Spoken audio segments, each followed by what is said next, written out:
Hello everyone. So science and tech current affairs cover చేయడానికి try చేద్దాం. So ముందుగా nuclear technology, తర్వాత minerals, next biotechnology, next space, తర్వాత defence, IT ఇవన్నీ కూడా కవర్ చేద్దాం. Let's try. Apart from that if possible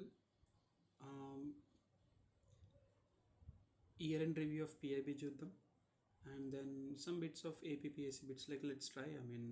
we are not so sure but let's try covering them all. So ఈ video parts wise ఉంటుంది. ఫస్ట్లో మనం ఇంకా న్యూక్లియర్ టెక్నాలజీతో స్టార్ట్ చేసేద్దాం. Yeah. So coming to nuclear technology, what is nuclear technology అంటే nuclear energy వాడేది, right? So nuclear ఎనర్జీకి సంబంధించి అంటే ముందు ఒక బేసిక్ ఏంటంటే మనకి యూనివర్స్లో 4 ఫోర్సెస్ ఉంటాయి. 4 ఫోర్సెస్ అవి ఏమేంటంటే గ్రావిటేషన్, తర్వాత electromagnetic, next weak nuclear force and strong nuclear force, right? So ఇప్పుడు it's better you all whenever you're watching this video, మీరు కుదిరితే ఒక పెన్ అండ్ బుక్ దగ్గరలో పెట్టుకుంటే మంచిది, because my handwriting may not be that legible, right? So weak nuclear force అంటే మనకి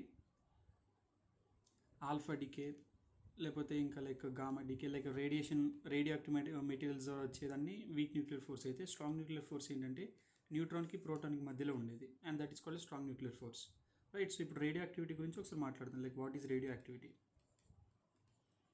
నార్మల్గా కొన్ని ఎలిమెంట్స్ ఉంటాయి, రేడియో యాక్టివ్ ఎలిమెంట్స్ అంటారు, యురేనియం కానీ, ప్లూటోనియం కానీ, థోరియం కానీ. అవి ఏం చేస్తాయి అంటే వాటంతట అవి అట్మాస్ఫియర్తో రియాక్ట్ అవుతూ డీకంపోజ్ అవుతుంటాయి. ఇన్ ద సేమ్ వే అవి క్వాంటిటీ కూడా తగ్గించుకుంటూ వచ్చింది. ఫర్ ఎగ్జాంపుల్ కేజీ ఉన్నది అర కేజీ నుంచి పావు కేజీ అలా వెళ్తుంది. అది వెళ్ళే ప్రాసెస్లో ఏంటంటే అపార్ట్ ఫ్రమ్ గెటింగ్ డీకంపోజ్డ్, అది ఎనర్జీని రిలీజ్ చేస్తుంటుంది అట్మాస్ఫియర్లో. అది రేడియేషన్ ద్వారా రిలీజ్ చేస్తుంది. అందులో కొన్ని టైప్స్ ఉన్నాయి: ఆల్ఫా డికే, లేదా alpha emission, alpha radiation, beta and gamma. Alpha ఏంటంటే మనకి హీలియం,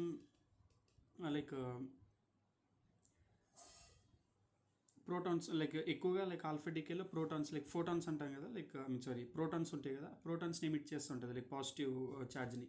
బీటాలో మనకి ఎలక్ట్రాన్స్ కానీ పాజిట్రాన్స్ కానీ రిలీజ్ చేస్తుంటాయి. పొజిట్రాన్స్ అంటే ఏంటంటే ఎలక్ట్రాన్కి నెగిటివ్ ఛార్జ్ తీసేస్తే అది పొజిట్రాన్, ఓకే? అండ్ ఇది ఫర్దర్గా I will explain what is positron, electron and all. And gamma decay which is powerful, ఇది ఫోటాన్స్ని ఎమిట్ చేస్తుంటుంది, ఓకే? సో అన్నిటికన్నా as I told you, gamma is more powerful, through walls కూడా penetrate అవ్వగలదు. Alpha and beta చిన్న simple పేపర్తో we can stop it. And then ఇప్పుడు ఆ న్యూక్లియర్ టెక్నాలజీ అప్లికేషన్ కనుక చూస్తే, అప్లికేషన్స్ చూద్దాం. అప్లికేషన్స్ అది చేస్తే pen colour.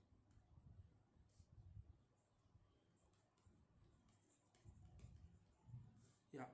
So applications of nuclear tech కనుక చూస్తే, ఫస్ట్ ఆబ్వియస్గా వచ్చేసరికి మనకి ఎనర్జీ జనరేషన్. సో దీని గురించి కొంచెం మాట్లాడుకుని తర్వాత వేరే అప్లికేషన్కి వెళ్దాం, okay? So energy generation nuclear technology అంటే మనకి 2 రకాలుగా వచ్చింది: న్యూక్లియర్ ఫ్యూజన్, న్యూక్లియర్ ఫ్యూజన్. ప్రస్తుతానికి మనం న్యూక్లియర్ ఫ్యూజన్ వాడతాం. ఇది న్యూక్లియర్ ఫ్యూజన్ ఇంకా రీసెర్చ్లో ఉంది, okay?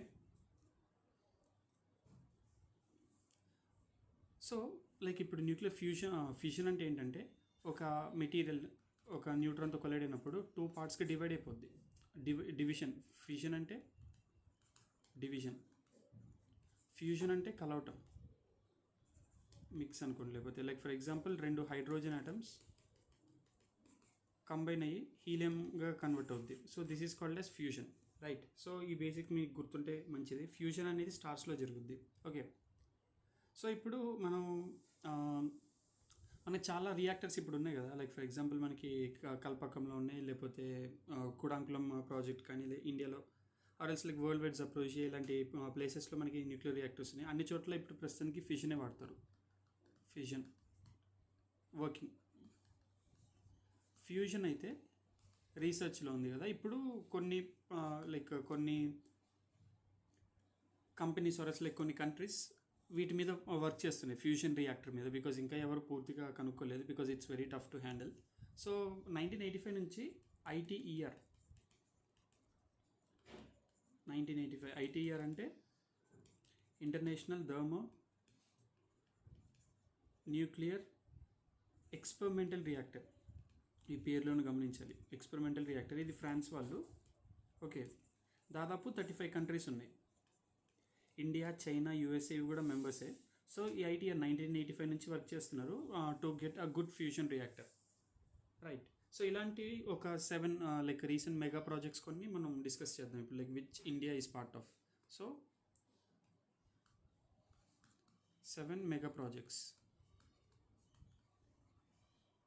Right. So first one వచ్చేసి లిగో.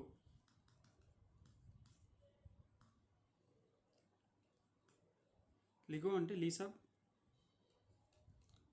లేజర్. లిగో అంటే laser interfero gravitational observatory, gravitational waves observatory. Okay, so పేరులోనే ఉంది. ఇది గ్రౌండ్ బేస్డ్ ఇది. సో ఇప్పుడు ఈ లేజర్ ఇంటర్ఫెరోమీటర్ ద్వారా లైక్ గ్రావిటేషనల్ వేవ్స్ని స్టడీ చేయాలి, రైట్. అండ్ ఇలాంటిదే సిమిలర్గా ఇంకొకటి ఉంది, లైక్ ఇండియా వర్షన్, ఇండిగో అంటారు దాన్ని. ఇందులో కూడా India is member of it. And మనకి లీగో ఇండియా ప్రాజెక్ట్ కూడా ఉంది, రైట్. అంటే రీసెంట్గా మనకి ఫండింగ్ అప్రూవల్ కూడా దొరికింది లీగో ఇండియా ప్రాజెక్ట్ గురించి, అండ్ అది కూడా మనం డిస్కస్ చేస్తాం. And next IndIGO, like separate India gravitational wave observatory ఉంది. ఇండియా గ్రావిటేషనల్ వేవ్ అబ్జర్వేటరీ ఎక్కడుందంటే హింగోలి ఎక్కడుంది? మహారాష్ట్రలో ఉంది. అండ్ ఐ రిక్వెస్ట్ మీరు బుక్ పెన్ ఉంటే it will be better, like ఏమైనా నోట్ చేసుకోవడానికి. అండ్ నెక్స్ట్ సెకండ్ వన్ మనకు వచ్చేసి లీసా. సో ఈ లీసాని 2 పార్ట్స్గా డివైడ్ చేయొచ్చు, like Lisa path finder. Lisa path finder ఏంటంటే ముందు లైక్ ఆర్బిటింగ్కి, లైక్ ఈ లీసా పంపడానికి అంతా కరెక్ట్గా ఉంటుంది లేదు చెక్ చేయడానికి లీసా పాత్ ఫైండర్ అనేది వెళ్తుంది. అండ్ దెన్ మనకి Lisa like it will be sent in to space. ఇది ఎవరిదంటే యూరోపియన్ స్పేస్ ఏజెన్సీ వాళ్ళది. లీసా అంటే same laser interferometer space antenna. Okay, so same Lego దేనికి ఏ పర్పస్కి అయితే చేశారో లీసా కూడా దాని పర్పస్కి, బట్ ఇది స్పేస్లో ఉంటుంది కాబట్టి కొంచెం ఎక్కువ యాక్యురసీ అండ్ ఎక్కువ ఇన్ఫర్మేషన్ మనకు లభించుద్ది, రైట్. అండ్ దాని తర్వాత మనకి ఇంకొకటి ఏంటంటే 30 metre telescope, TMT, 30 metre telescope. Okay, so ఈ 30 మీటర్ టెలిస్కోప్ ఎక్కడుందంటే రీసెంట్గా లైక్ వాల్కెనిక్ ఐలాండ్స్ ఉన్నాయి కదా హవాయి, అందులో మౌనా కియాలో ఉంది. అండ్ నెక్స్ట్ ఇందులో ఎవరెవరు ఉన్నారంటే US, Japan, China, India, Canada. So ఈ కంట్రీస్ మెంబర్స్గా ఉన్నాయి. సో దీని పర్పస్ ఏంటంటే కాస్మిక్ వేవ్స్ని కాస్మిక్ ఆబ్జెక్ట్స్ని, like not just wave but cosmic ఆబ్జెక్ట్స్ని సెలెస్టియల్ బాడీస్ని అబ్జర్వ్ చేయడం, అంతే, అంతకు మించి ఏం లేదు. లైక్ 30 మీటర్ టెలిస్కోప్, లైక్ ఈ టెలిస్కోప్లో వాడే మిర్రర్ ఉంటుంది కదా దాని రేడియస్ వచ్చి 30 మీటర్స్, అందుకే 30 మీటర్ టెలిస్కోప్ అంటారు. And next 4th one which is a bit interesting, radio telescope సంబంధించేది.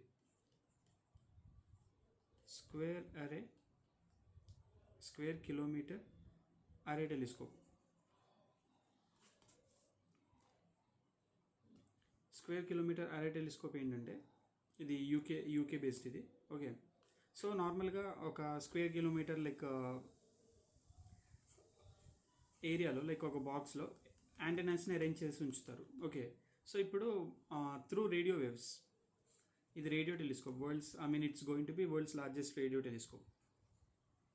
Through radio waves మనం సెలెస్టియల్ బాడీస్ని లైక్ యూనివర్స్ని అబ్జర్వ్ చేస్తుంటాం. And radio waves are more accurate then optical waves, right. మనకి spectrum ఉంటుంది కదా, like microwave, radio wave, దాని తర్వాత infrared, next మన visible spectrum, దాని తర్వాత అల్ట్రావైలెట్, రైట్. ఇలాగా ఉంటాయి కదా ఇలాంటి టైప్స్ ఆఫ్ వేవ్ లెన్స్ ఇవన్నీ. సో అందులో రేడియో వేవ్ అనేది కొంచెం ఎక్కువ ఫీజిబుల్ మనకి మోర్ దాన్ ఆప్టికల్. లైక్ ఇలా ఈ 30 మీటర్ టెలిస్కోప్ అనేది ఆప్టికల్ వేవ్స్ 400 నానోమీటర్స్ టు 700 నానోమీటర్స్లో పనిచేస్తుంది. అండ్ రేడియో వేవ్స్ ఏంటంటే ఇంకొంచెం ఎక్కువ wave length. So they work together, they work well.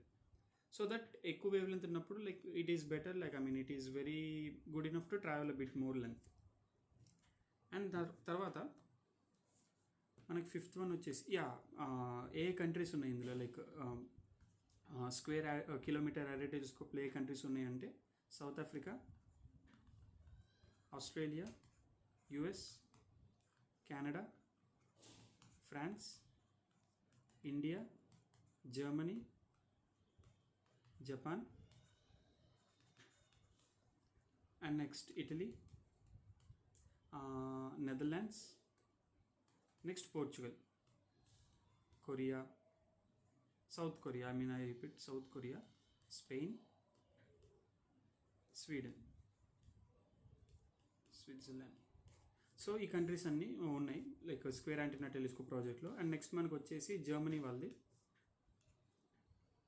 Facility for antiproton ion research. Facility for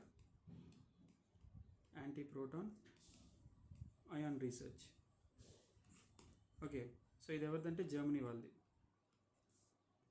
ఇది దేనికి అంటే లైక్ పేరులోనే ఉంది కదా, like it's a particle study. And మన యూనివర్స్ ఎవల్యూషన్ అంతా లైక్ స్టడీ చేయడానికి, అది తెలుసుకోవడానికి పార్టికల్స్ని అబ్జర్వ్ చేస్తూ ఉంటారు. సో దట్ యూనివర్స్ ఎలా ఎవాల్వ్ అని తెలుసుకుంటారు. For evolution of universe, study of universe. Okay, next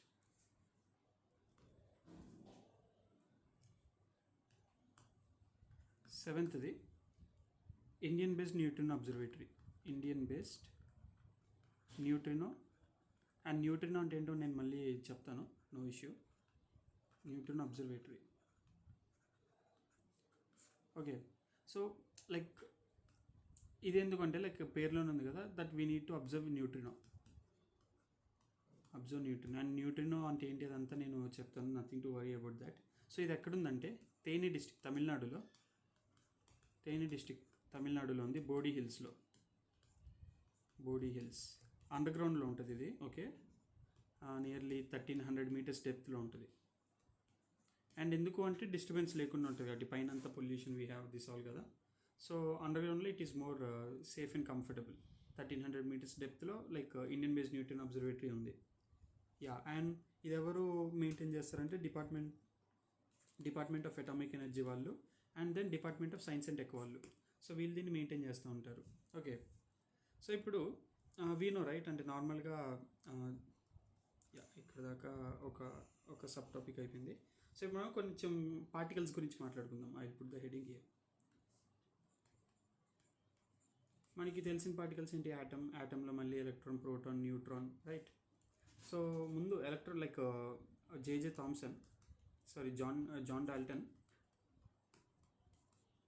John Dalton యాటమ్ని కనుక్కున్నాడు. లైక్ యాటమ్ కన్నా చిన్నది ఇంకేది లేదంటే జేజే థామ్సన్ వచ్చి యాటమ్ కన్నా చిన్నది ఎలక్ట్రాన్, బికాజ్ ఎలక్ట్రాన్ యాటమ్ లోపల ఉంటుందని చెప్పారు. దాని తర్వాత రూదర్ఫుడ్ ఏం చేశారు? ప్రోటాన్ని కనుక్కున్నారు. దాని తర్వాత చాడ్విక్ వచ్చేసి న్యూట్రాన్ని కనుక్కున్నారు. అండ్ వీళ్ళు కనుక్కున్నాక ఏంటంటే నీల్స్ బోర్ ఇలాంటి వాళ్ళు ఏం చేశారు? కంప్లీట్ అటామిక్ స్ట్రక్చర్ ఇలా ఉండొచ్చు అని చెప్పి వాళ్ళ అంచనా అవన్నీ లైక్ వాళ్ళు ఎస్టిమేషన్ చెప్పారు, రైట్. అండ్ వాళ్ళు కనుక్కున్న కొన్ని సంవత్సరాలకే మళ్ళీ మనకి ఇంకా కొత్త particles which are very very smaller than electron వచ్చాయి. సో ఆ విధంగా కొత్త బ్రాంచ్ ఆఫ్ ఫిజిక్స్ ఏర్పడింది, that is called standard model of particle physics. Standard model of particle physics. Okay, so standard model of particle ఫిజిక్స్లో ఏంటంటే మొత్తం అన్ని particles explain చేసింది ఈ ఫిజిక్స్లో. అట్ ద సేమ్ టైం దీని ద్వారా లైక్ అన్ని పార్టికల్స్ ఇంక్లూడ్ చేసి ఒక యూనివర్స్ మోడల్ క్రియేట్ చేద్దామని చెప్పేది. This the aim of the standard model of particle physics. So ఇప్పుడు నార్మల్గా యాజ్ పర్ దిస్ మనకి 2 sets ఆఫ్ పార్టికల్స్ ఉంటాయి. ఓకే, సో ఫస్ట్ వన్ వచ్చేసి ఫెర్మినోస్, సెకండ్ వన్ వచ్చేసి బోసాన్. ఓకే, సో ఫెర్మినోస్ ఏంటంటే ఛార్జ్ ఇస్తుంది, లైక్ పాజిటివ్, నెగిటివ్, న్యూట్రల్ అని. Boson ఏంటంటే మనకి ఫోర్స్, మాస్ ఇది ఇస్తుంది. లైక్ ఫర్ ఎగ్జాంపుల్ మనం ఇంత మాస్ ఉంది కదా, లైక్ మ్యాటర్, ఇదంతా కూడా బోసాన్ వల్ల వస్తుంది.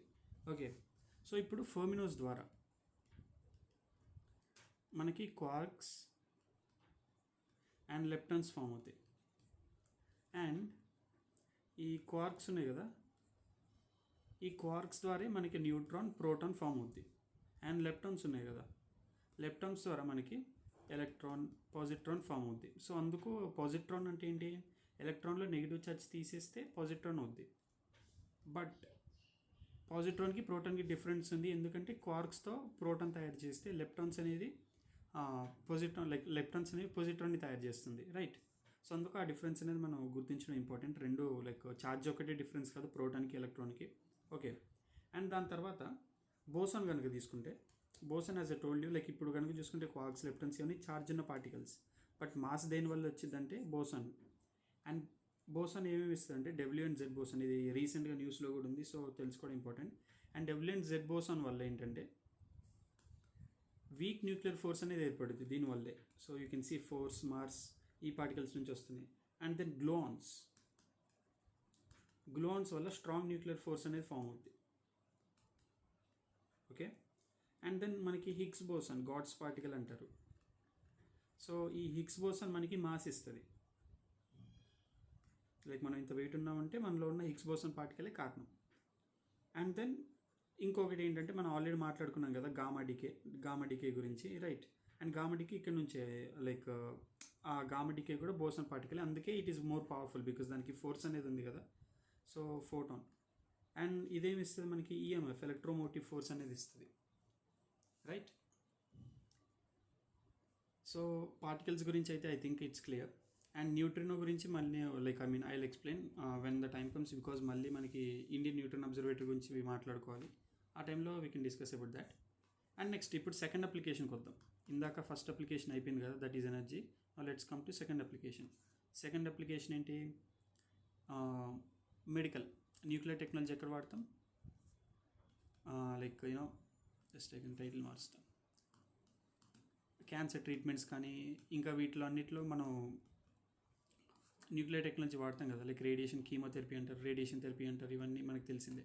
సో ఇప్పుడు న్యూక్లియర్ టెక్నాలజీ అడ్వాన్స్మెంట్స్ వల్ల ఏంటంటే మనకి హెల్త్లో కూడా చాలా బెనిఫిట్స్, హెల్త్ సైడ్ కూడా కొన్ని కొత్త రెవల్యూషనరీ మెడికల్ ట్రీట్మెంట్స్ వచ్చాయి. సో ఇవన్నీ కుదిరినని మనం ఇప్పుడు మాట్లాడుకుందాం, ఓకే.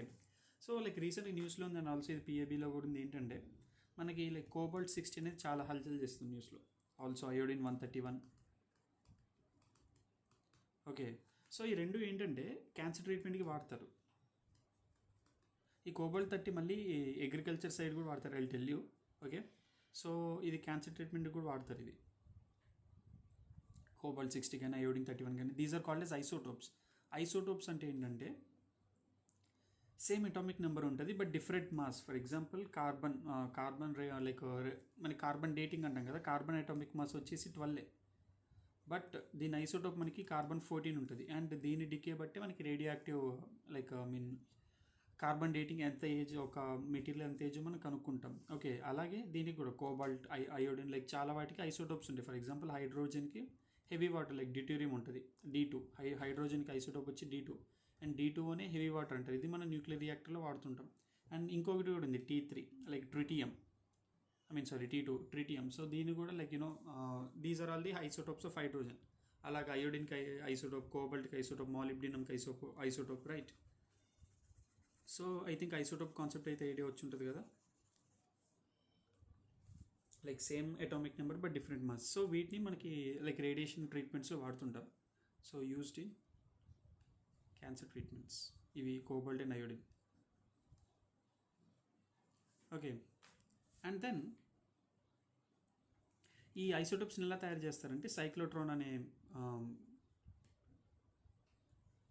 మెషిన్ ద్వారా. Cyclotron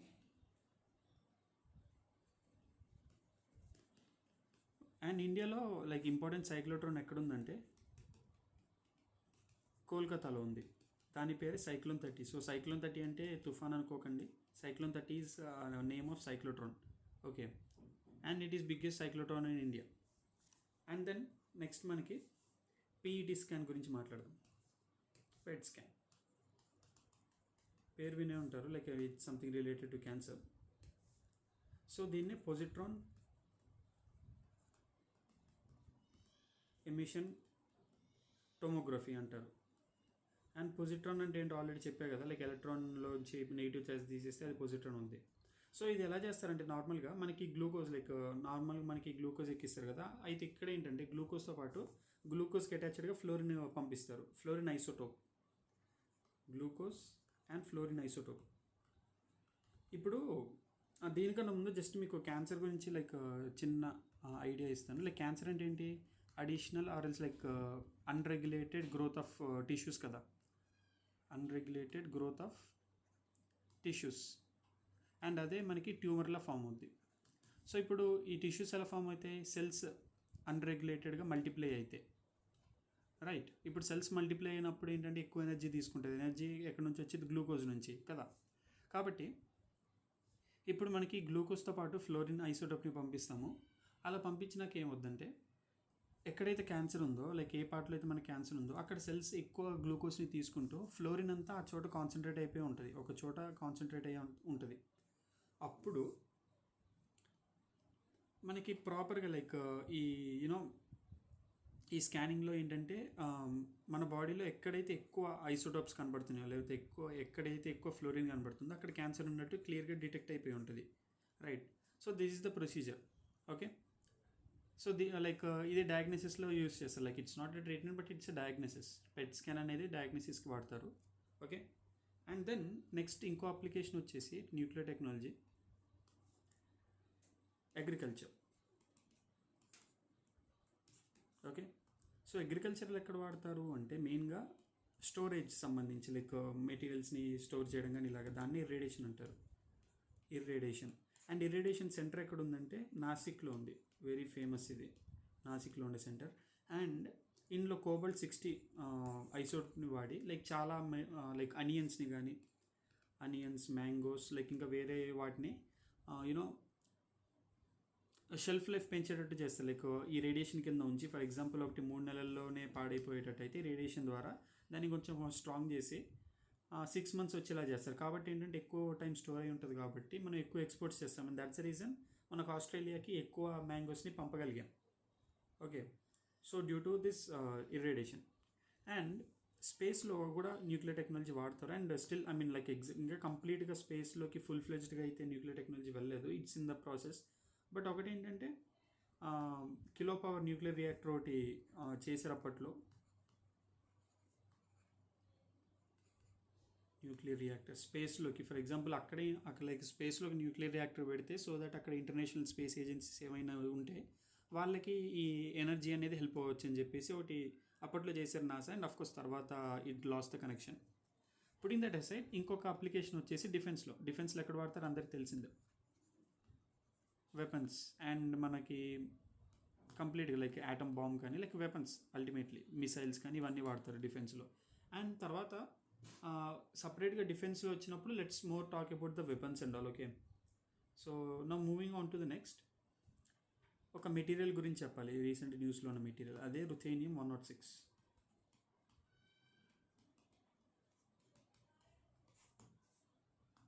okay. సో రుథేనియం-106 గురించి కనుక మాట్లాడితే, ఇది ఎందుకు న్యూస్లో ఉందంటే, ఇది ఒక rare heavy metal, rare heavy metal. And ఇది క్యాన్సర్ ట్రీట్మెంట్కి వాడతారు.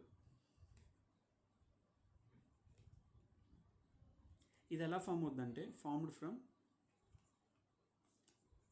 Fusion of uranium. యురేనియం అనేది చాలా prominent radioactive metal, like you know ఈ న్యూక్లియర్ రియాక్టర్స్ వాడడానికి. And then India nuclear target ఒకటి ఉంది, లైక్ ఇండియా ప్రస్తుతానికి still not up to the mark, like ఇంకా చాలా రీచ్ అవ్వాలి nuclear technology, still we're more dependent on coal. So India nuclear target కనుక చూస్తే, it's like almost in the words of tripling, like in the aim of tripling it's nuclear power. Like for example మనకి ప్రస్తుతానికి 7,480 megawatts of power అనేది generate చేస్తున్నాం. అల్టిమేట్గా 2032 financial ఇయర్కి ఏంటంటే ఇది 22,480 మెగావాట్స్ కింద అవ్వాలని చెప్పేసి plan. So almost double, almost triple, okay. So ఇది మన ప్లాన్, లైక్ ఇంత పెంచాలని చెప్పేసి. అండ్ ప్రస్తుతానికి మనకి దాదాపు 23 న్యూక్లియర్ రియాక్టర్స్ ఉన్నాయి ఓవరాల్గా. I'm not saying plants, I'm saying reactors. 23 nuclear reactors ఉన్నాయి. అండ్ దెన్ కొన్ని like nuclear reactors which for in news కనుక చూస్తే, ఫస్ట్ మనకు వచ్చేది కైగా న్యూక్లియర్ రియాక్టర్. ఎక్కడుంది? కర్ణాటకలో ఉంది. కైగా న్యూక్లియర్ రియాక్టర్ ఎక్కడుంది? ఇది కర్ణాటకలో, ఓకే. ఇది ఎందుకు న్యూస్లో వచ్చిందంటే, కంటిన్యూస్గా కంటిన్యూస్గా 962 days కంటిన్యూస్గా వర్క్ చేస్తూ ఉంది. సో ఒక వరల్డ్ రికార్డ్ ఇది. అండ్ దెన్ ఇంకొకటి వచ్చేసి Kakrapar nuclear reactor. Kakrapar nuclear reactor ఇది ఎక్కడ ఉందంటే గుజరాత్లో ఉంది. ఇది ఎందుకు న్యూస్లో ఉందంటే ఫస్ట్ టైం క్రిటికాలిటీని అటైన్ అయింది, లైక్ ఫస్ట్ టైం క్రిటికాలిటీ స్టేజ్కి వచ్చింది. సో క్రిటికాలిటీ అంటే ఏంటంటే ఇప్పుడు మనకి ఒక న్యూక్లియర్ రియాక్టర్ అనేది డెఫినెట్గా మనం కంట్రోల్ చేయగలగాలి, లేకపోతే ఆటం బాంబ్కి న్యూక్లియర్ రియాక్టర్కి తేడా లేదు. సో ఇప్పుడు ఒక న్యూక్లియర్ రియాక్టర్ అది స్టార్ట్ అయ్యాక మనం కంట్రోల్ చేసే స్టేజ్కి రీచ్ అయితే దాన్ని క్రిటికాలిటీ అంటారు. సో అలాగా మనం కంట్రోల్ చేయగలిగే స్టేజ్కి ఈ కక్రాపర్ న్యూక్లియర్ రియాక్టర్ చేరుకుంది. So that's why it is in news, అంటే క్రిటికాలిటీ స్టేజ్కి రీచ్ అయింది. అండ్ కొత్తగా కొన్ని చోట్ల న్యూక్లియర్ రియాక్టర్స్ పెట్టబోతున్నారు, ఇంకా పెట్టలేదు, లైక్ ప్లాన్స్ అనమాట. రావత్ భట్ట ఒకటి రాజస్థాన్లో ఉంది, తర్వాత కుడాంకులం. ఆల్రెడీ ఇందులో 2 న్యూక్లియర్ రియాక్టర్స్ ఉన్నాయి, అండ్ మిగతా ఇంకో కొత్త 4 పెట్టబోతున్నారు. దాని తర్వాత కల్పక్కం ఇక్కడ కూడా ఆల్రెడీ ఉంది, బట్ కొత్తవి ఇంకా పెట్టబోతున్నారు. అండ్ నెక్స్ట్ గోరఖ్పూర్ ఎక్కడ ఉందంటే హర్యానాలో ఉంది. కల్పక్కం తమిళనాడు, కుడాంకులం తమిళనాడు, అండ్ రాజస్థాన్ రావత్ భట్ట. సో ఇక్కడ కొత్త రియాక్టర్స్ పెట్టబోతున్నారు. యెట్ టు కమ్, ఇంకా రాలేదు, yet to come. So just పేర్లు కోసం చెప్పాను. అండ్ దెన్ ఇంకొక న్యూస్ ఏంటంటే ఇందాక న్యూక్లియర్ ఫ్యూజన్ గురించి మాట్లాడుతూ యుఎస్ వాళ్ళకి బ్రేక్ త్రూ వచ్చింది in nuclear reactor. So US వాళ్ళకి బ్రేక్ త్రూ వచ్చింది. ఆ బ్రేక్ త్రూ అంటే ఏంటంటే ఇప్పుడు నార్మల్గా మనకి 100 watts ఆఫ్ ఎనర్జీ వాడుతున్నాం ఒక న్యూక్లియర్ రియాక్టర్ వర్క్ అవ్వాలంటే. ఇప్పుడు 100 watts కన్నా ఎక్కువ వాట్స్ మనకి కరెంట్ లైక్ పవర్ జనరేట్ చేస్తే అప్పుడు అది పనిచేస్తున్నట్టు కదా. ఇప్పుడు 100 watts ఇచ్చి మనకి 20 watts పవర్ ఇస్తే లాస్ 80 ఉంది, మనకే లాస్ ఉంది. We need to generate electricity, not use. So ఇప్పుడు మనం ఇచ్చిన ఇన్పుట్ కన్నా ఎక్కువ అవుట్పుట్ వస్తే, ఇన్పుట్ కన్నా అవుట్పుట్ ఎక్కువ వస్తే పవర్ అనేది, సో దాన్ని బ్రేక్ త్రూ అంటారు. సో ఆ విధంగా దాదాపు లైక్ 51% ఆఫ్ ఎక్కువ అవుట్పుట్ అనేది వచ్చింది యూఎస్ వాళ్ళకి, అండ్ అందుకే దాన్ని లైక్ బ్రేక్ త్రూ అని చెప్తున్నారు. సో ఇది ఎవరు చేశారంటే నేషనల్ ఇగ్నిషన్ లైక్ ఫెసిలిటీ, యూఎస్ఏలో నేషనల్ ఇగ్నిషన్ ఫెసిలిటీ ఇది ఎక్కడుంది, యూఎస్లో ఉంది. వీళ్ళు కండక్ట్ చేసిన ఎక్స్పెరిమెంట్ అనమాట. అండ్ ఫైనల్లీ బ్రేక్ త్రూ వచ్చింది. అండ్ ఈ బ్రేక్ త్రూ మెజర్ చేయడానికి వాళ్ళకి ఒక క్రైటీరియా ఉంటుంది, ఒక లైక్ మెజర్మెంట్ లాంటిది ఉంటుంది. That is called as Lawson criteria. So Lawson criteria ఏంటంటే ఇన్పుట్ కన్నా అవుట్పుట్ ఎక్కువ ఉంటే అది లైక్ ఇట్స్ సక్సెస్ఫుల్ ఎక్స్పెరిమెంట్ అన్నట్టు. And that's why it's called as like Lawson criteria. అండ్ ఇప్పుడు వీళ్ళు ఎలా చేశారు, లైక్ ఈ న్యూక్లియర్ ఫ్యూజన్ రియాక్షన్ ఎలా చేశారంటే ఒక క్యాప్సూల్లో డ్యూటేరియం ట్రిటియం అంటే ఆల్రెడీ చెప్పే కదా, T2 and D2. I mean deuterium అంటే T2, ట్రిటియం అంటే ట్రిటియం వేరు, ట్రిటూరియం అంటే T2. సో ఇప్పుడు ఈ 2 ఐసోటోప్స్ ఆఫ్ హైడ్రోజన్. సో T2ని D2ని ఒక క్యాప్సూల్లో పెట్టి ఈ 2 కొలైడేటెడ్ చేశారు. 2 కొలైడేటట్టు లైక్ ఒక పెద్ద పైప్ పెడతారు, చాలా కిలోమీటర్స్ వరకు పెద్ద పైప్ పెట్టేసి ఫుల్ స్పీడ్తో ఎక్స్రే కింద ఒక ఎక్స్రే ఉంచి ఆ ఎక్స్రే కింద ఈ 2 ఫుల్ స్పీడ్తో వచ్చి కొలైడేటెడ్ చేస్తారు. అలా కొలైడ్ అయినప్పుడు ఏమవుద్ది, 2 కంబైన్ అవుతాయి. సో హైడ్రోజన్ కంబైన్ హీలియం ఎలా వస్తుంది, ఆ విధంగా అనమాట. అలా వచ్చినప్పుడు huge amount of energy generate అవుతుంది. ఆ ఎనర్జీ మనం కరెంట్కి వాడతాం. అండ్ ఇదంతా కూడా స్టార్స్ లోపల జరుగుద్ది, మనం దాన్ని రీక్రియేట్ చేసాం. సో ఇలాగా వీళ్ళు దీన్ని రీక్రియేట్ చేసేసరికి వాళ్ళకి ఒక బ్రేక్ త్రూ వచ్చింది. అండ్ ఈ మొత్తం ప్రాసెస్ని ఏంటంటే ఇనర్షియల్ కన్ఫైన్మెంట్ అంటారు. Inertial confinement. ఇప్పుడు ఇనర్షియల్ కన్ఫైన్మెంట్ అని ఎందుకన్నాం, because we used mass acceleration like force వాడాం కదా ఇక్కడ. సో అందుకు ఇనర్షియల్ కన్ఫైన్మెంట్ ఉంటుంది. అండ్ ఇంకొక ప్రొసీజర్ ఉంటుంది, సెకండ్ ప్రొసీజర్. అదేంటంటే మ్యాగ్నెటిక్ కన్ఫైన్మెంట్. ఇప్పుడు ఇందాక ఫస్ట్లో చెప్పే కదా ఐటీఈఆర్ అనేది మ్యాగ్నెటిక్ కన్ఫైన్మెంటే వాడుతుంది. సో ఇప్పుడు ఏం చేస్తారంటే ఇక్కడ ఒక మ్యాగ్నెట్ మధ్యలో ఏదర్ డోనట్ షేప్ మ్యాగ్నెట్ కానీ, లైక్ అదే వడలా ఉంటుంది కదా అలాంటి మ్యాగ్నెట్ కానీ, లేకపోతే హార్షూ మ్యాగ్నెట్ కానీ, ఈ మ్యాగ్నెట్ మధ్యలో ప్లాస్మా నుంచి లైక్ హైడ్రో నుంచి దీన్ని ప్లాస్మా స్టేట్ వరకు హీట్ చేస్తూ ఉంటారు. అండ్ ప్లాస్మా స్టేట్ వరకు ఎందుకు హీట్ చేస్తారు, సన్ లోపల స్టార్స్ లోపల ప్లాస్మా ఉంటుంది కదా.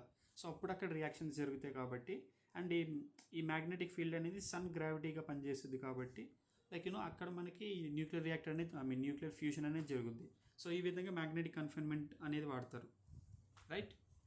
అండ్ దెన్ ఇందాక చెప్పే కదా న్యూస్లో ఉంది దాట్ మనకి అగ్రికల్చర్ సంబంధించి we had this good achievement saying that మనకి ముందు కోబాల్ట్-60 వాడాం అండ్ కోబాల్ట్-60ని మనం ఎక్స్పోర్ట్ కూడా చేసాం. ఆల్సో చెప్పా కదా mangoes were exported to Australia and మంచి ప్రాఫిట్స్ వచ్చాయి. And then health care achievements కనుక చూస్తే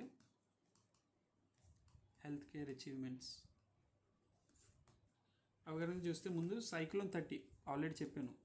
Cyclone-30 సైక్లోట్రాన్ ఉంటుంది దట్ మెడికల్ ఐసోటోప్స్ క్రియేట్ చేసేది. అయితే ఇది ఎవరు మేనేజ్ చేస్తారంటే డిపార్ట్మెంట్ ఆఫ్ అటామిక్ ఎనర్జీ వాళ్ళు మేనేజ్ చేస్తారు. సో ఈ Cyclone-30 ఏం చేసిందంటే మెడికల్ గ్రేడ్ H2O18ని ఆల్సో molybdenum-99ని ఈ రెండు ఐసోటోప్స్ అనమాట, ఈ రెండింటిని ప్రొడ్యూస్ చేసింది. ఓకే, ఈ molybdenum-99నే పిఎంకి డెడికేట్ చేశారు.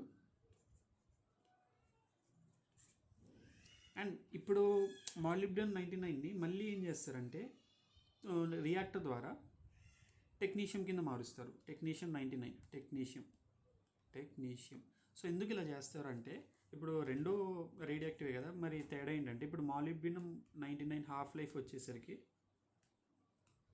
66 hours, టెక్నీషియం-99 వచ్చేసరికి 6 hours. ఇప్పుడు జస్ట్ సింపుల్ లాజిక్ కదా, మనకి ఏమన్నా ట్రీట్మెంట్ చేస్తున్నప్పుడు ఓ పార్టికల్ లేకపోతే ఒక మెడిసిన్లలో తేదీ ఇచ్చినా కూడా త్వరగా డిఫ్యూజ్ అయిపోయి మన బాడీలో కలిసిపోవాలి, ఎక్కువసేపు ఉండకూడదు. బట్ ఇప్పుడు 66 hours 6 hours రెండింటి మధ్యలో ఏం చూస్ చేసుకుంటే 6 hours కదా, అందుకు molybdenum నుంచి మళ్ళీ మనం టెక్నీషియన్ తయారు చేస్తాం, టెక్నీషియన్ని డైరెక్ట్గా వాడతాం. Yeah. And then prime minister రీసెంట్గా వైజాగ్లో ఒక థెరపీ సెంటర్ ఓపెన్ చేశారు. దాన్నే ప్రోటాన్ థెరపీ సెంటర్ అంటారు. Proton therapy centre Vizag. So ఇది పిఎం ఇనాగ్రేట్ చేశారు, సో అందుకు న్యూస్లో వచ్చింది. అండ్ దెన్ తర్వాత ఇంకొకటి ఏంటంటే ఒక ప్రాజెక్ట్ ఉంది నాసా వాళ్ళది, ఒక సార్ట్ ఆఫ్ డ్రీమ్ ప్రాజెక్ట్ అనుకోవచ్చు. చాలా ఉంటాయి డ్రీమ్స్, అలాంటిది ఒకటి అనుకోవచ్చు అంతే. సో అదేంటంటే డ్రాకో ప్రాజెక్ట్ అంటారు.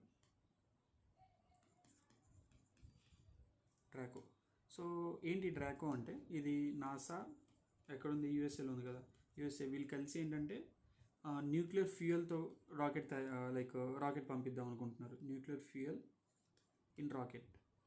ప్రస్తుతం మనకి సాలిడ్ అండ్ లిక్విడ్ ఫ్యూయల్స్ వాడుతుంటారు, నార్మల్ గ్యాసోలిన్స్ ఇవే, హైడ్రోజన్ ఫ్యూయల్స్ కింద. లేకపోతే బట్ న్యూక్లియర్ ఫ్యూయల్ ఇప్పటిదాకా వాడలేదు. బికాస్ జస్ట్ ఇమాజిన్ ఒక రాకెట్ పైకి వెళ్తూ అక్కడ కనుక ఏమైనా ఇష్యూస్ వచ్చి ఫెయిల్ అయితే it's nothing but atom bomb blown away in the space, that's it. దీనికి తేడా ఉండదు. కాబట్టి no they are planning nuclear fuel వాడి పంపిద్దామని చెప్పి టు ద స్పేస్. ఇది దాదాపు ఒక 2025 or 26 టైంలో లాంచ్ అని ప్లాన్ ప్రస్తుతానికి. అండ్ ఇది మూన్కి అండ్ ఎర్త్కి మూన్కి మధ్యలో ట్రాన్స్పోర్ట్స్కి వాడదాం ఈ న్యూక్లియర్ ఫ్యూయల్ అనేది అని ప్రస్తుతానికి వాళ్ళు ప్లాన్ చేసుకుంటున్నారు. ఓకే. అండ్ దెన్ తర్వాత ఇప్పుడు న్యూట్రినో గురించి నేను చెప్తాను. వాట్ ఈజ్ న్యూట్రినో, అసలు ఏంటి, దాని నుంచి న్యూట్రినో అంటున్నాను కదా. సో న్యూట్రినో అంటే ఏంటో చూద్దాం. So you can consider neutrino as most single particle. ఎవరితో కలవదు అది, అండ్ ఎవరు దాన్ని కలవరు, అలా అనుకోవచ్చు. ఓకే. సో మనకి నార్మల్గా చాలా పార్టికల్స్ ఉంటాయి కదా, ఫోటాన్స్, గామా, ఫోటాన్స్ గామా రెండు ఒకటే, photons, electrons, protons, and then neutrino, ఇలాంటివన్నీ చాలా పార్టికల్స్ ఉంటాయి. అయితే మన స్పేస్లో అన్నిటికన్నా ఎక్కువ ఏ పార్టికల్స్ ఉన్నాయంటే ఫోటాన్స్ ఎక్కువ, ఫస్ట్ అన్నిటికన్నా ఎక్కువ ఫోటాన్స్. దీని తర్వాత న్యూట్రినో, సెకండ్ హైయెస్ట్ న్యూట్రినో ఉన్నాయి. సో ఇప్పుడు న్యూట్రినో మనకి ఎక్కడి నుంచి వచ్చిందో తెలియదు, బట్ ఒకటైతే మనకు తెలుసు, origin of neutrino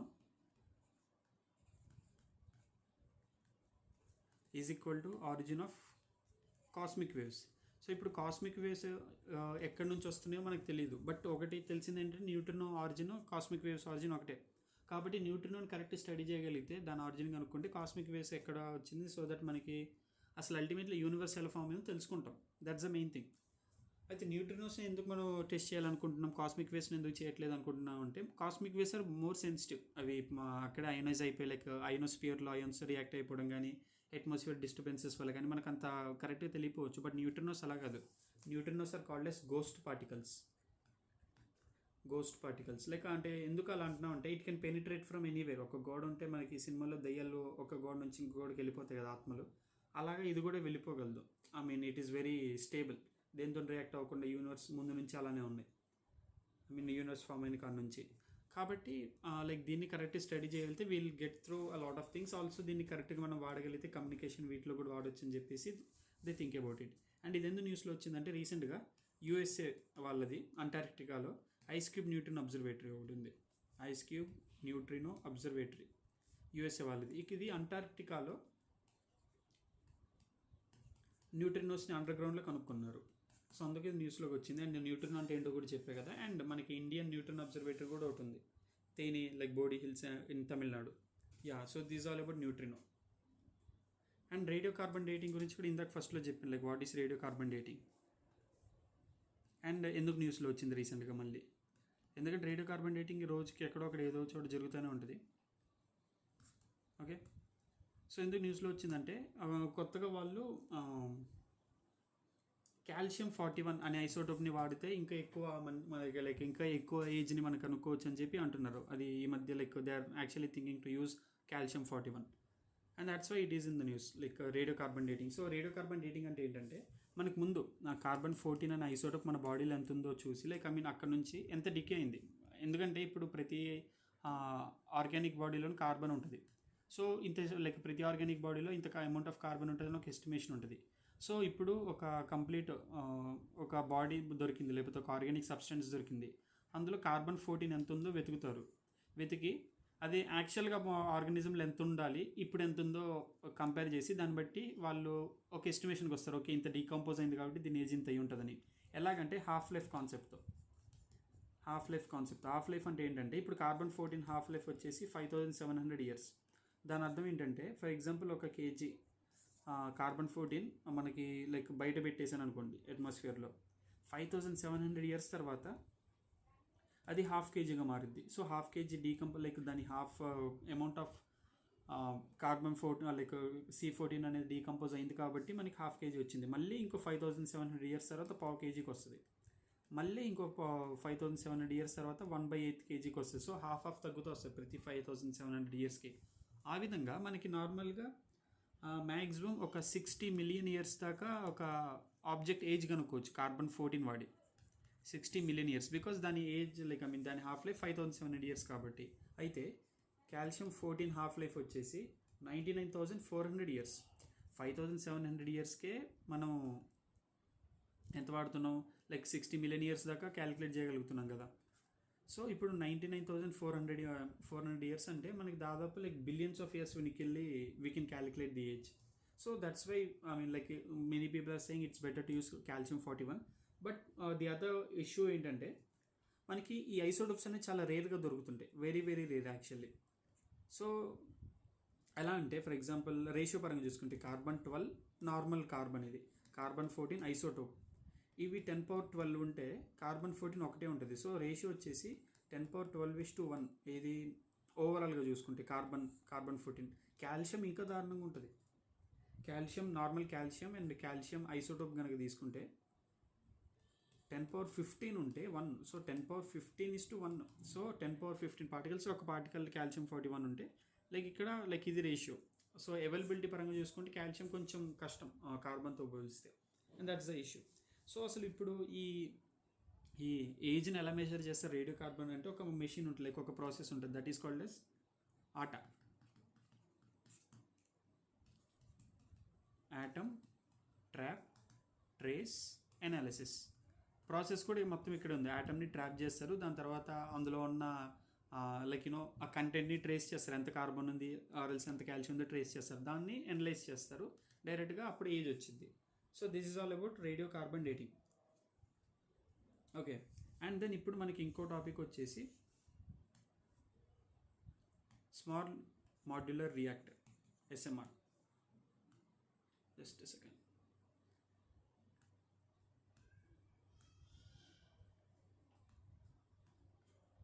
yeah,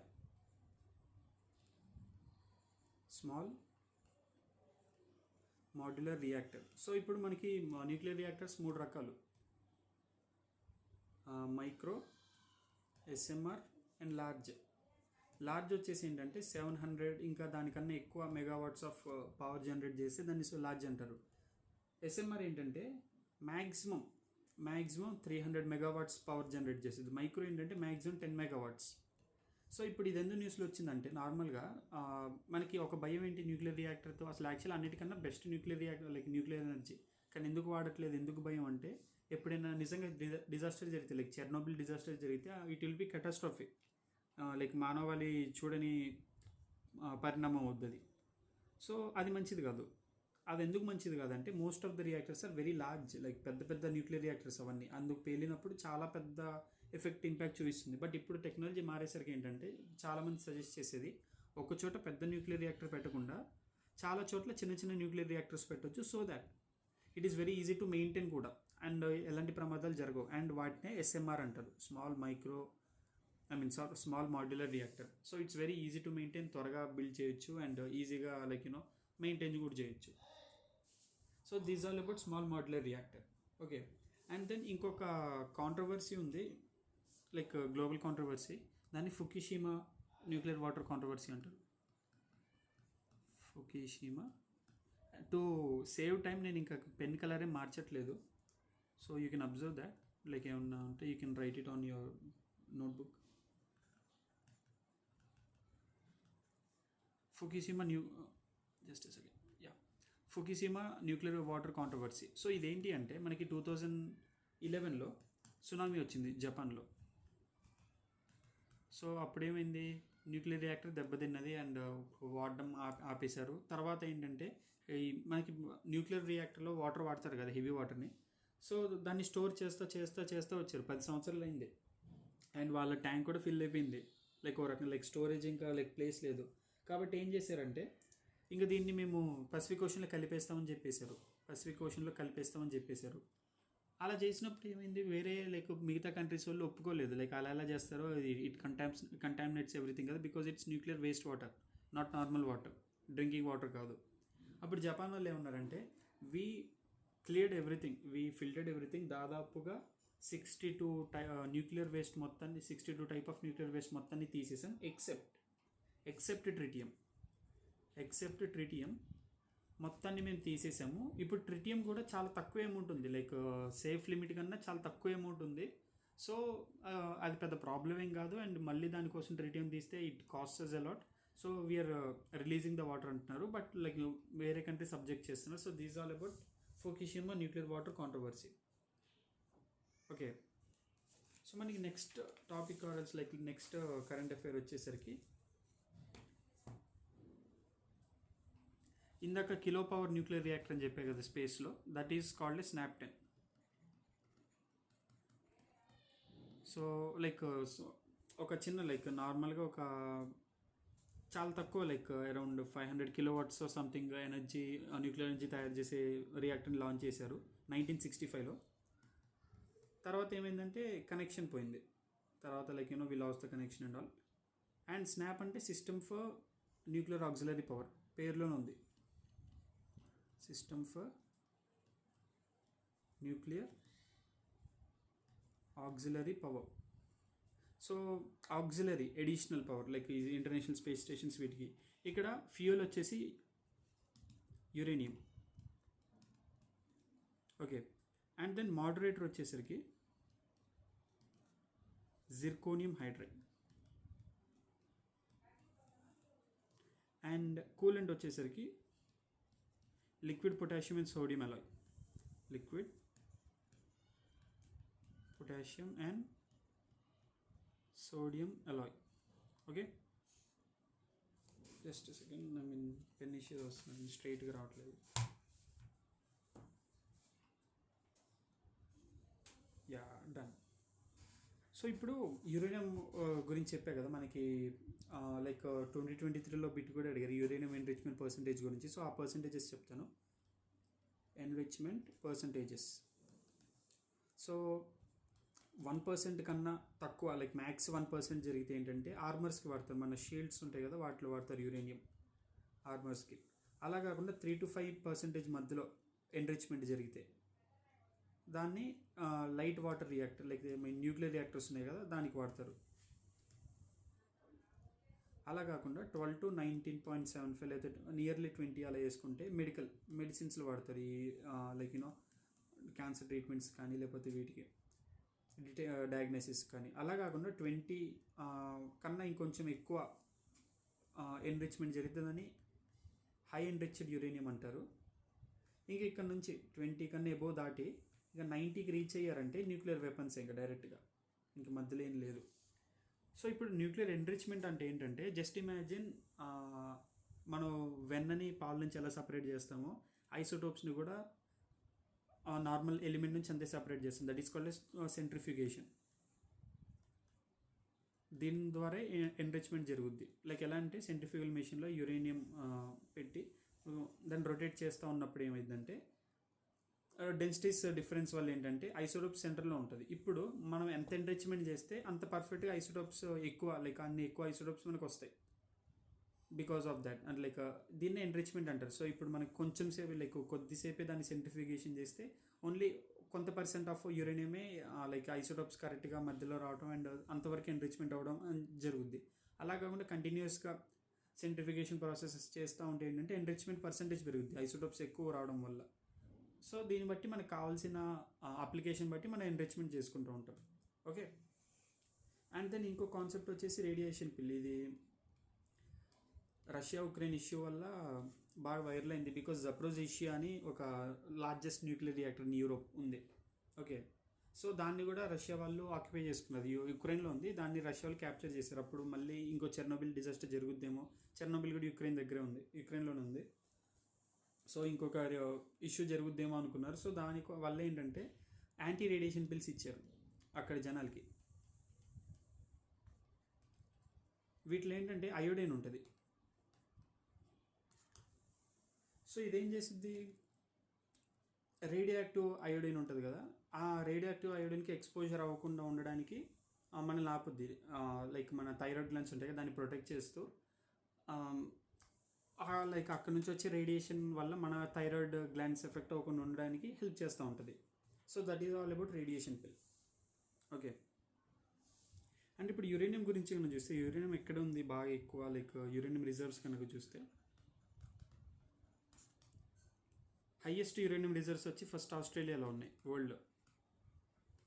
Australia తర్వాత Kazakhstan, central Asia. Okay. And ఇండియాలో మరీ అంత యురేనియం రిజర్వ్స్ లేవు, బట్ కొన్ని ఉన్నాయి. అంటే like they are not so top, but ఇండియాలో ఉన్న న్యూక్లియర్ లైక్ యురేనియం రిజర్వ్స్ ఏంటంటే ఫస్ట్లీ ఆంధ్రాలో తుమ్మలపల్లి ఏపీలో. తర్వాత జార్ఖండ్లో వచ్చేసరికి చాలా ప్లేసెస్, బతినని, దాని తర్వాత జడుగూడ, నెక్స్ట్ తురామ్డిన్, దాని తర్వాత సింగ్బమ్. ఇది చాలా ఇంపార్టెంట్, ఎందుకో మీకే అర్థమవుద్ది. అండ్ నెక్స్ట్ నర్వాన్పర్. సో ఇవన్నీ జార్ఖండ్లో ఉన్నాయి. జేకే అంటే జస్ట్ కిడింగ్ కాదు, జార్ఖండ్. యా. సో దాని తర్వాత మళ్ళీ ఉదయ్పూర్ అందరికీ తెలిసింది ఎక్కడ ఉంది, రాజస్థాన్లో ఉంది. నెక్స్ట్ గోండియా, మహారాష్ట్ర. నెక్స్ట్ భీమా బేసిన్, ఇది కూడా మహారాష్ట్రలో ఉంది. భీమా రివర్ అన్నీ కూడా ఉంటాయి కదా, Bhima basin. And next Amrabad tiger reserves, Telangana Amrabad tiger రిజర్వ్లో మనకి ఇంకొక లైక్ కొంచెం అమౌంట్ ఆఫ్ న్యూక్లియర్ రిజర్వ్స్ ఉన్నాయని అంటుంటారు. అండ్ దెన్ ఈ మైనింగ్, ఇప్పుడు యురేనియం రిజర్వ్స్ ఉన్నాయంటే మైనింగ్ చేయాల్సిందే కదా. మైనింగ్ ఎవరు చేస్తారంటే ఓన్లీ ఒకే కంపెనీ, ఇంకా ఏ కంపెనీకి పర్మిషన్ కూడా రాదు. గవర్నమెంట్ కంపెనీ ఒకటి ఉంటుంది, ఆ కంపెనీ పేరు uranium corporation of India, uranium corporation of India limited. Okay. ఇది ఎక్కడుంది, హెడ్ క్వార్టర్స్ వచ్చేసి సింగ్బమ్లో ఉంది. అందుకు ఇందాక పేరు ఇంపార్టెంట్ అని చెప్పి. ఓకే. అయితే యురేనియం ఒకటైనా మన దగ్గర ఉందంటే లేదు, థోరియం కూడా ఉంది. ఇన్ఫ్యాక్ట్ యురేనియం కన్నా థోరియం మనకి చాలా ఎక్కువ ఉంది. బట్ అయినా కూడా థోరియం ఎందుకు వాడట్లేదు మనకి తర్వాత వచ్చినప్పుడు మనకు అర్థమవుద్ది. No issue at all. So thorium ఎక్కడుంది, లైక్ మోనజైట్ శాండ్ అనేది సోర్స్ అనమాట. Monazite sand source. సో ఇప్పుడు మోనజైట్ శాండ్ ఎక్కడుంది, కోస్టల్ ఏరియాస్లో ఉంటుంది. ఏపీ, తెలంగాణ, కేరళ, ఒడిశా, ఈ కోస్టల్ ఏరియాస్లో మనకి మోనజైట్ శాండ్ ఎక్కువ దొరుకుద్ది. Also inland like Tamil Nadu, Rajasthan, interior ల్యాండ్స్లో కూడా మనకి మోనజైట్ శాండ్స్ దొరుకుతాయి. అండ్ ఓవరాల్గా థోరియం యాక్చువల్లీ చాలా మంచిది కూడా, లైక్ ఫ్యూయల్ ఎఫిషియన్సీ ఎక్కువ, బెస్ట్ ఫ్యూయల్. లైక్ దీని నుంచి థోరియం నుంచి వెపన్స్ తయారు చేయడం కుదరదు. ఆల్సో హాఫ్ లైఫ్ తక్కువ ఉంటుంది కాబట్టి ఈజీ టు కంట్రోల్. వేస్ట్ కూడా తక్కువ వస్తుంది థోరియం నుంచి. బట్ అయినా ఎందుకు వాడట్లేదో మనకి తర్వాత వచ్చినప్పుడు I'll tell you that. Okay, so this is all about thorium ప్రస్తుతానికి. ఇప్పుడు మన ఇండియాలో కూడా కొన్ని రీసెర్చ్ రియాక్టర్స్ ఉన్నాయి. Fission research reactors. అవి ఏంటంటే ఫస్ట్ వచ్చేసి అప్సరా, పెన్సిల్ కాదు, advance photon source and end అని రాస్తా, ఏ ఉంది కాబట్టి, అండ్ రీసెర్చ్ యాక్సలరేటర్. సో దీన్ని అప్సర్ అంటారు, advance photon source and research accelerator. ఇది యూకే వాళ్ళ హెల్ప్తో మనం బాంబేలో పెట్టాం. బార్క్లో ఉంది. బార్క్ అంటే బాబా అటామిక్ రీసెర్చ్ సెంటర్, బాంబే. దాని తర్వాత ఇంకొకటి ఏంటంటే ధ్రువ, largest nuclear reactor.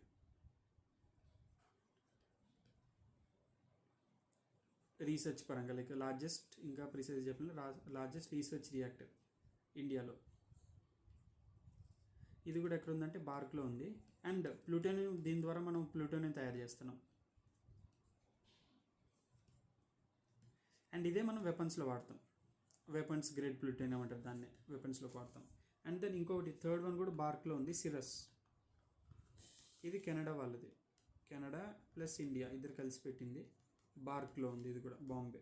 And next fourth one వచ్చేసి కామిని. ఓకే, ఇది కల్పక్కంలో ఉంది, కల్పక్కం తమిళనాడు.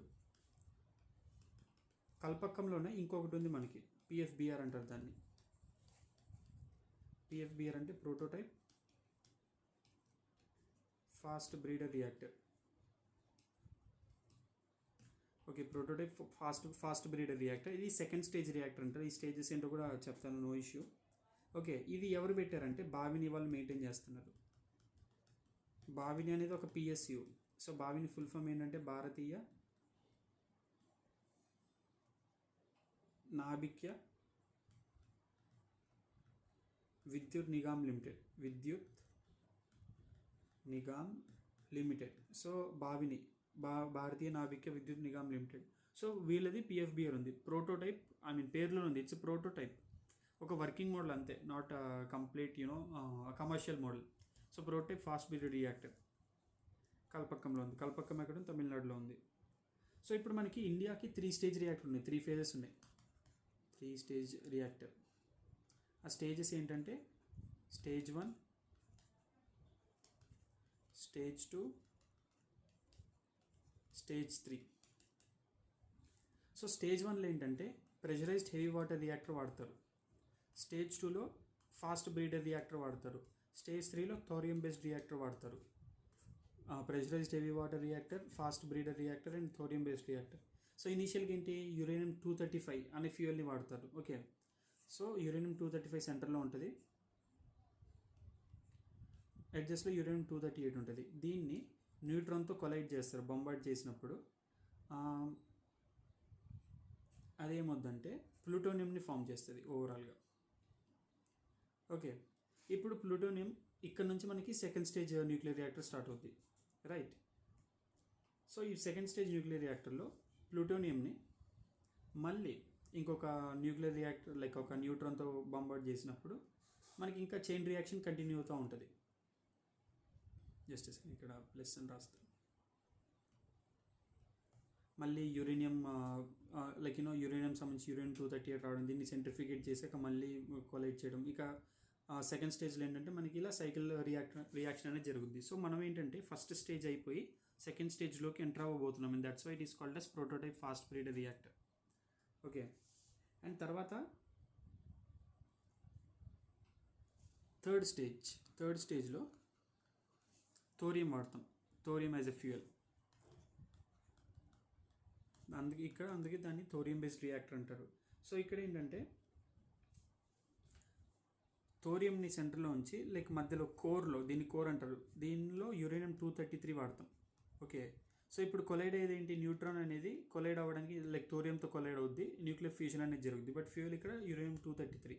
సో ఇప్పుడు ఫ్యూయల్స్ పరంగా చూస్తే ఫ్యూయల్స్ స్టేజ్ నేమ్ కనుక చూస్తే స్టేజ్ 1లో యురేనియం-235 వాడతారు ఫ్యూయల్ కింద.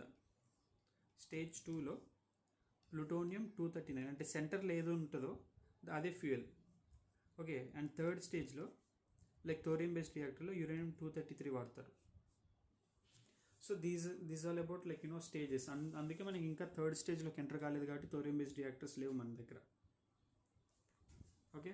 అండ్ అసలు న్యూక్లియర్ ప్లాంట్ స్ట్రక్చర్ ఎలా ఉంటుందంటే కోర్ ఒకటి ఉంటుంది, కోర్లో మనకి రియాక్షన్స్ జరుగుతూ ఉంటాయి. అండ్ దీనికి ఒక కూలెంట్ లైక్ ఒక వాటర్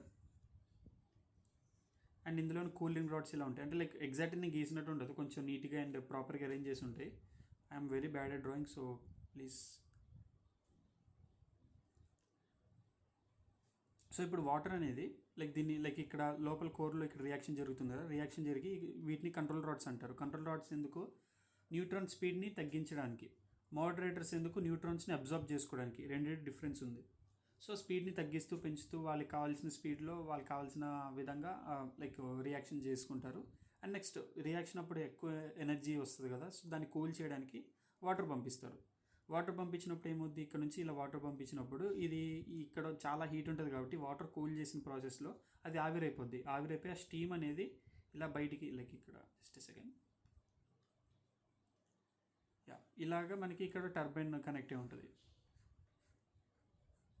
సో ఈ టర్బైన్ని లైక్ కంప్లీట్గా రొటేట్ చేస్తుంది. ఈ స్టీమ్ ఫుల్ ప్రెషర్తో వచ్చి టర్బైన్ రొటేట్ చేస్తే ఇది జనరేటర్ కనెక్ట్ అయితే జనరేటర్ కూడా రొటేట్ అయ్యి మనకి కరెంట్ అనేది జనరేట్ అవుద్ది. So this is how like nuclear reactor works. Okay.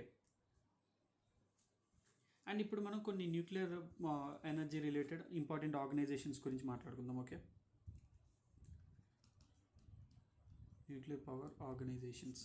So first మనకు గుర్తొచ్చేది ఏంటంటే AERB అంటే atomic energy regulatory board. Atomic energy regulatory board పేరులోనే ఉంది అంతా, nothing much to explain.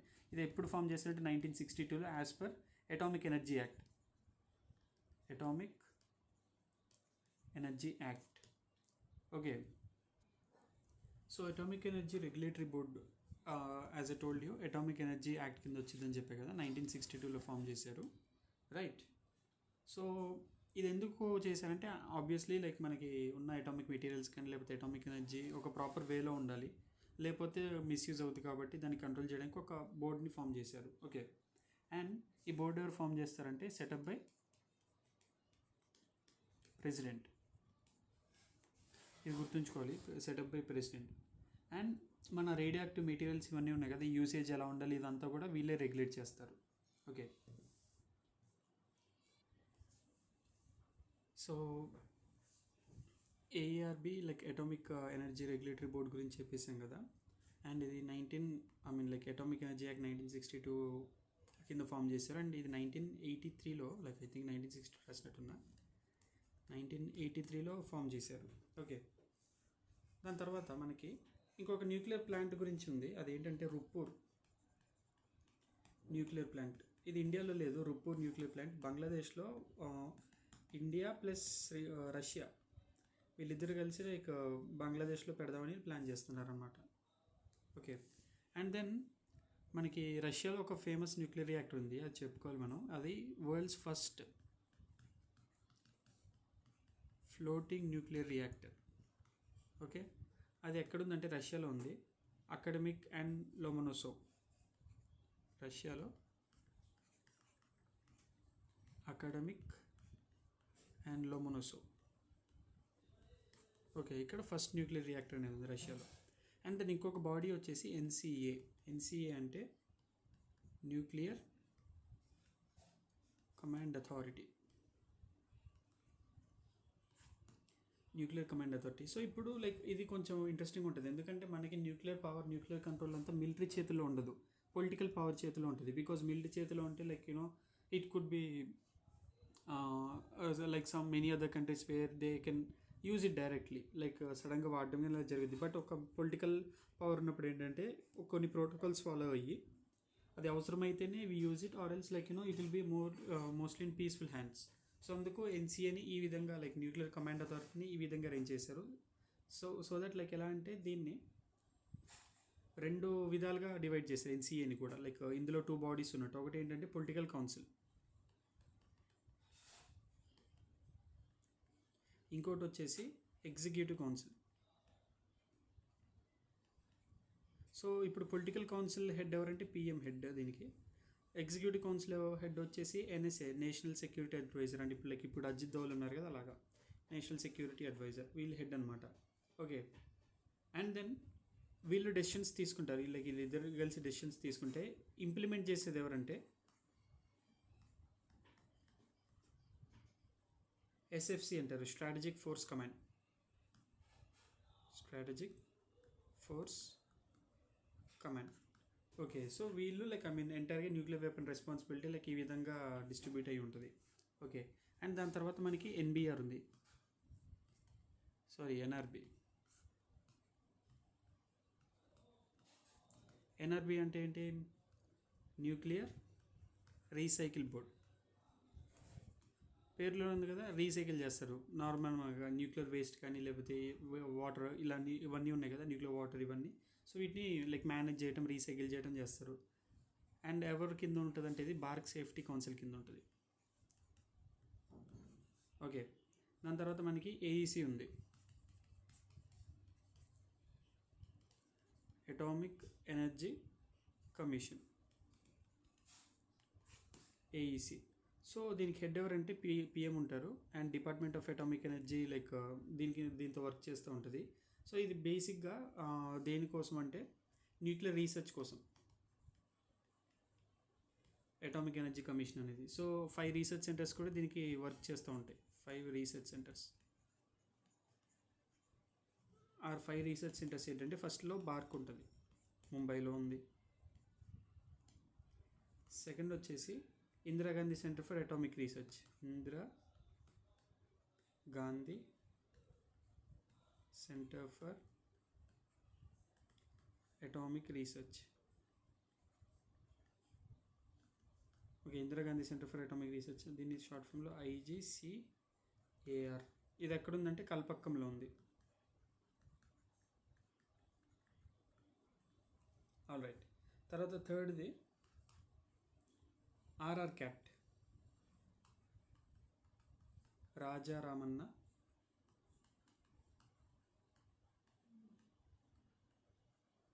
Centre for advance technology, centre for advance technology. So ఇది ఎక్కడుంది? కల్పక్కంలో ఉంది.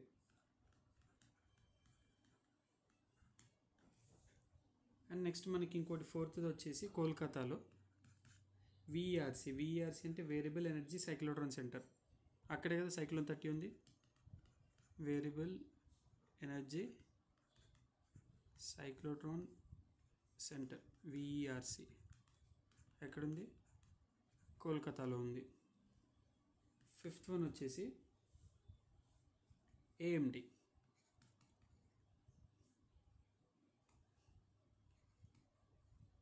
సో ఏఎండి అంటే atomic mineral, just second,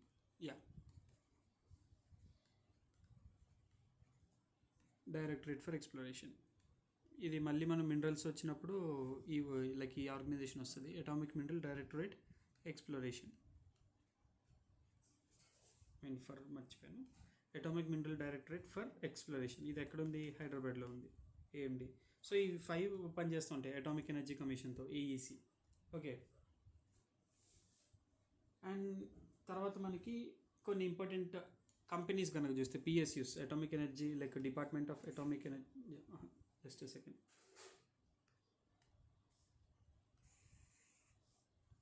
department of atomic energy కింద PSUs ఏమేమి ఉన్నాయంటే ముందు మనకి ఈసీఐఎల్ ఉంది.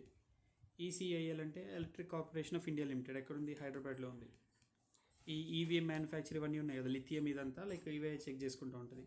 నెక్స్ట్ మనకి ఇండియా రేర్ ఎర్త్ లిమిటెడ్ ఒకటి ఉంది, India rare earth limited. Okay, so ఇది ఎక్కడ ఉందంటే ముంబైలో ఉంది. సో రేర్ ఎర్త్ లిమిటెడ్ ఎందుకంటే మనకి కొన్ని లిథియం కానీ లేకపోతే ఇంకొన్ని elements or else like in fact radioactive elements కానీ డీల్ చేసేది ఇదే. అండ్ దెన్ మనకి uranium corporation of India limited, already మనం మాట్లాడుకున్నాం, మైనింగ్ చేసేది ఇది. Uranium corporation of India limited ఎక్కడుంది? సింగ్బమ్, జార్ఖండ్లో. నెక్స్ట్ ఇంకోటి మనకి NPCIL, national power corporation of India limited. ఈ న్యూక్లియర్ రియాక్టర్స్ అంతా చెక్ చేసేది ఇదే. ఎన్పిసిఎల్ ఎక్కడుంది? ముంబైలో ఉంది. మొత్తం న్యూక్లియర్ రియాక్టర్స్, ఎనర్జీ జనరేషన్ అంతా కూడా ఇదే చెక్ చేస్తుంది. అండ్ మనకి ఇంకొకటి వచ్చేసి బావిని, భారతీయ నాభిజ్ఞ విద్యుత్ నిగమ్ లిమిటెడ్, బావిని. సో ఇది ఎక్కడుంది? కల్పక్కంలో ఉంది. మనకి ఫాస్ట్ పీరియడ్ రియాక్టర్ ఇదే మేనేజ్ చేస్తుంది. So these are the important PSUs. ఇప్పుడు కొన్ని న్యూక్లియర్ అగ్రిమెంట్స్ గురించి మాట్లాడితే ఇంపార్టెంట్వి. ఫస్ట్ న్యూక్లియర్ అగ్రిమెంట్ వచ్చేసి ఇంపార్టెంట్ది ఇండియా యూఎస్ది, ఏబిసి 1, 2, 3 అగ్రిమెంట్ అని కూడా అంటారు.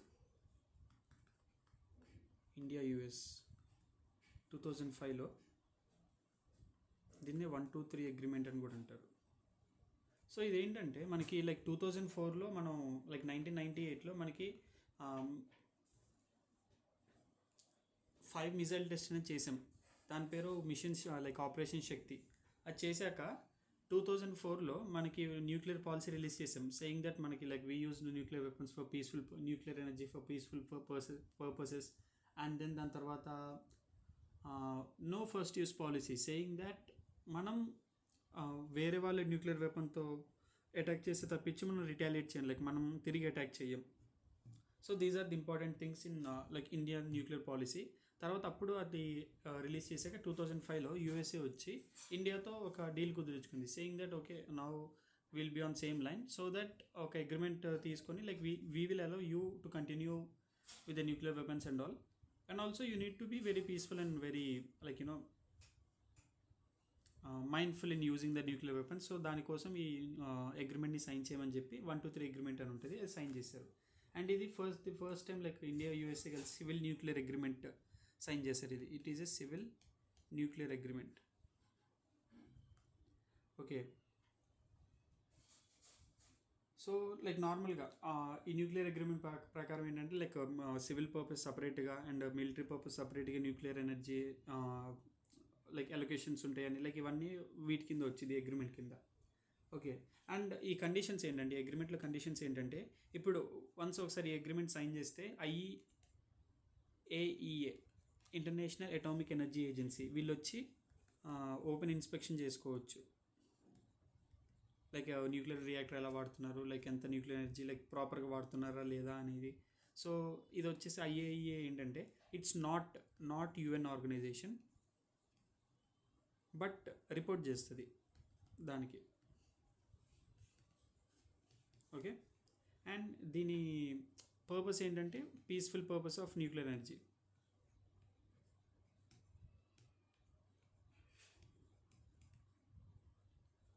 ఎక్కడుంది ఇది? వియన్నాలో ఉంది. వియన్నా ఎక్కడుంది? ఆస్ట్రియాలో ఉంది. ఆస్ట్రియా ఎక్కడుంది? యూరోప్లో ఉంది. And as I told you మనకి IAEA అంటే ఇంకోటి గుర్తు రావాల్సింది ఇరాన్ గుర్తు రావాలి. ఇరాన్ ఎందుకు గుర్తు రావాలంటే JCPOA, joint cooperation plan of action. So Iran ఏంటంటే ఎక్కువ న్యూక్లియర్ వెపన్స్ వాడుతుందని చెప్పి బయటికి స్ప్రెడ్ అయినప్పుడు ఈ అమెరికా, UK P5 కంట్రీస్ ఉన్నాయి కదా, P5 countries plus I think Germany కూడా ఉన్నట్టుంది, అవి కలిసి ఇరాన్తో సైన్ చేశాయి joint committee of plan of action, so that వాళ్ళు న్యూక్లియర్ ఎనర్జీని పీస్ఫుల్ పర్పస్కి నార్మల్గా మంచికి వాడతారని చెప్పేసి. బట్ 2018లో డొనాల్డ్ ట్రంప్ ప్రైమ్ మినిస్టర్గా ఉన్నప్పుడు ఆయన విత్డ్రా చేసుకున్నారు. సో అప్పటి నుంచి IAEA, international atomic energy agency వాళ్ళకి పర్మిషన్ కూడా రావట్లేదు లోపలికి వెళ్ళి ఇన్స్పెక్ట్ చేయడానికి ఇరాన్లో. అండ్ చాలామంది అనేది ఏంటంటే now they are near to the nuclear weapon grade enrichment అని అంటుంటారు. So that's all different thing. Just IAEA వచ్చింది కాబట్టి చెప్పాను అంతే, nothing much. Yeah, and then okay, agreement గురించి మాట్లాడుకున్నాం కదా. నెక్స్ట్ మనకి ఇంకోటి ఏంటంటే నేషనల్ క్యాన్సర్ గ్రిడ్ ఒకటి ఉంది, national cancer grid.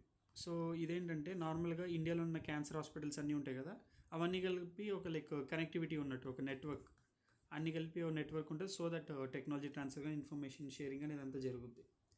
And then మనకి నేషనల్ జెనోమిక్ గ్రిడ్ ఒకటి ఉంది. సో ఇదేంటంటే లైక్ నార్మల్గా క్యాన్సర్ పేషెంట్స్ వస్తారు కదా, వాళ్ళ టిష్యూస్ని కలెక్ట్ చేసి లైక్ ఒక tissue bio bank like cancer వాళ్ళ జీన్స్ ఉంటాయి కదా, జీన్స్ మొత్తాన్ని లైక్ ఒక స్టోర్ చేసి they study like Indian cancer system ఎలా ఉంది, like Indian cancer patients issues ఎలా ఉన్నాయి అవన్నీ స్టడీ చేస్తారు నేషనల్ జెనోమిక్ గ్రిడ్లో. దాని తర్వాత ఇంకోటి national cancer tissue bio bank. So national cancer tissue bio bank ఏంటంటే ఇది government of India plus IIT Madras వాళ్ళు కలిసి స్టార్ట్ చేశారు. పేర్లు ఉంది కదా బ్యాంక్, దే ఏం స్టోర్ చేస్తారు, క్యాన్సర్ టిష్యూస్ని స్టోర్ చేస్తారు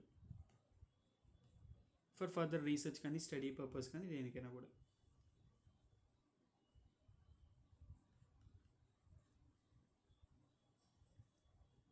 ఆల్ రైట్. దాని తర్వాత మనకి నాన్ ప్రొలిఫరేషన్ ట్రీటీ ఒకటి ఉంటుంది,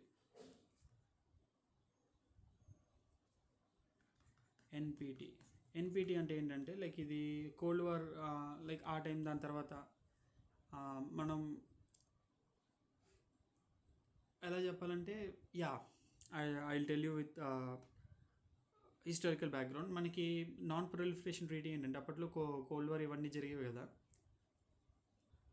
సో ఆ కోల్డ్ వార్ టైంలో ఏంటంటే ఇంకా లైక్ ఎక్కువ కంట్రీస్ కూడా న్యూక్లియర్ వెపన్స్ మీద ఫోకస్ చేయడం మొదలుపెట్టి. ఇన్ఫ్యాక్ట్ చెప్పాలంటే కోల్డ్ వార్ కన్నా ముందే వన్స్ ఎప్పుడైతే అమెరికా లైక్ 1945లో ఆటమ్ బాంబ్ క్రియేట్ చేసి అది లైక్ జపాన్ మీద వేసిందో, ఆ ప్రాసెస్లోనే ప్యారలల్గా లైక్ అమెరికా ఫస్ట్ రేస్లో ముందు ఆటమ్ బాంబ్ నెచ్చిపోయింది, కానీ లైక్ జర్మనీ ట్రై చేసింది, రష్యా ట్రై చేస్తుంది, like there all competing.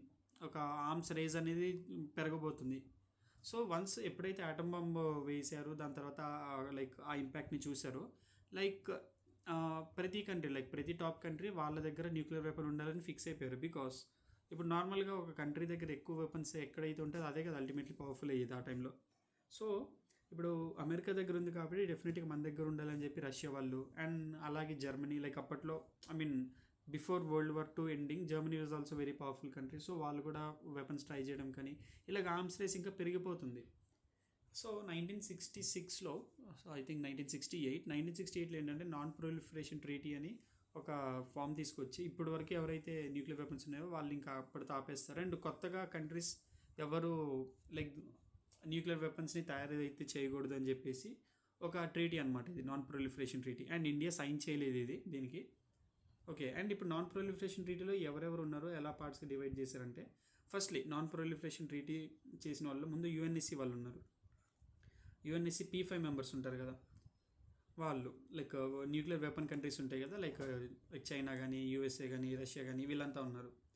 And non UNSC members like non UNSC permanent members like India, Israel, Pak, south Sudan.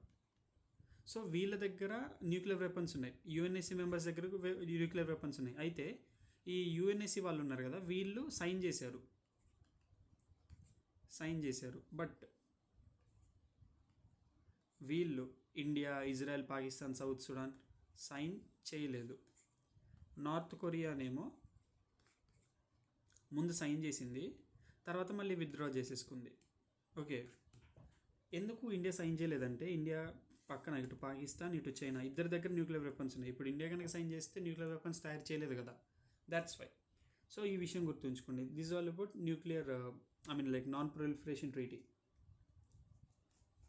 And then మనం already Indian nuclear policy గురించి చెప్పుకున్నాం కదా, like no first use. And then ఇప్పుడు non proliferation treaty sign చేయకపోవడం వల్ల ఇబ్బంది ఏంటి అంటే, ఎన్ఎస్జీ అని ఒకటి ఉంది. ఓకే. ఎన్ఎస్జీ అంటే nuclear suppliers group. All right. So ఈ న్యూక్లియర్ సప్లయర్స్ గ్రూప్ ఏంటంటే వీళ్ళు ఓవరాల్గా 48 కంట్రీస్ ఉన్నాయి, లైక్ చైనా, యూఎస్ఏ, ఫ్రాన్స్ ఇవన్నీ.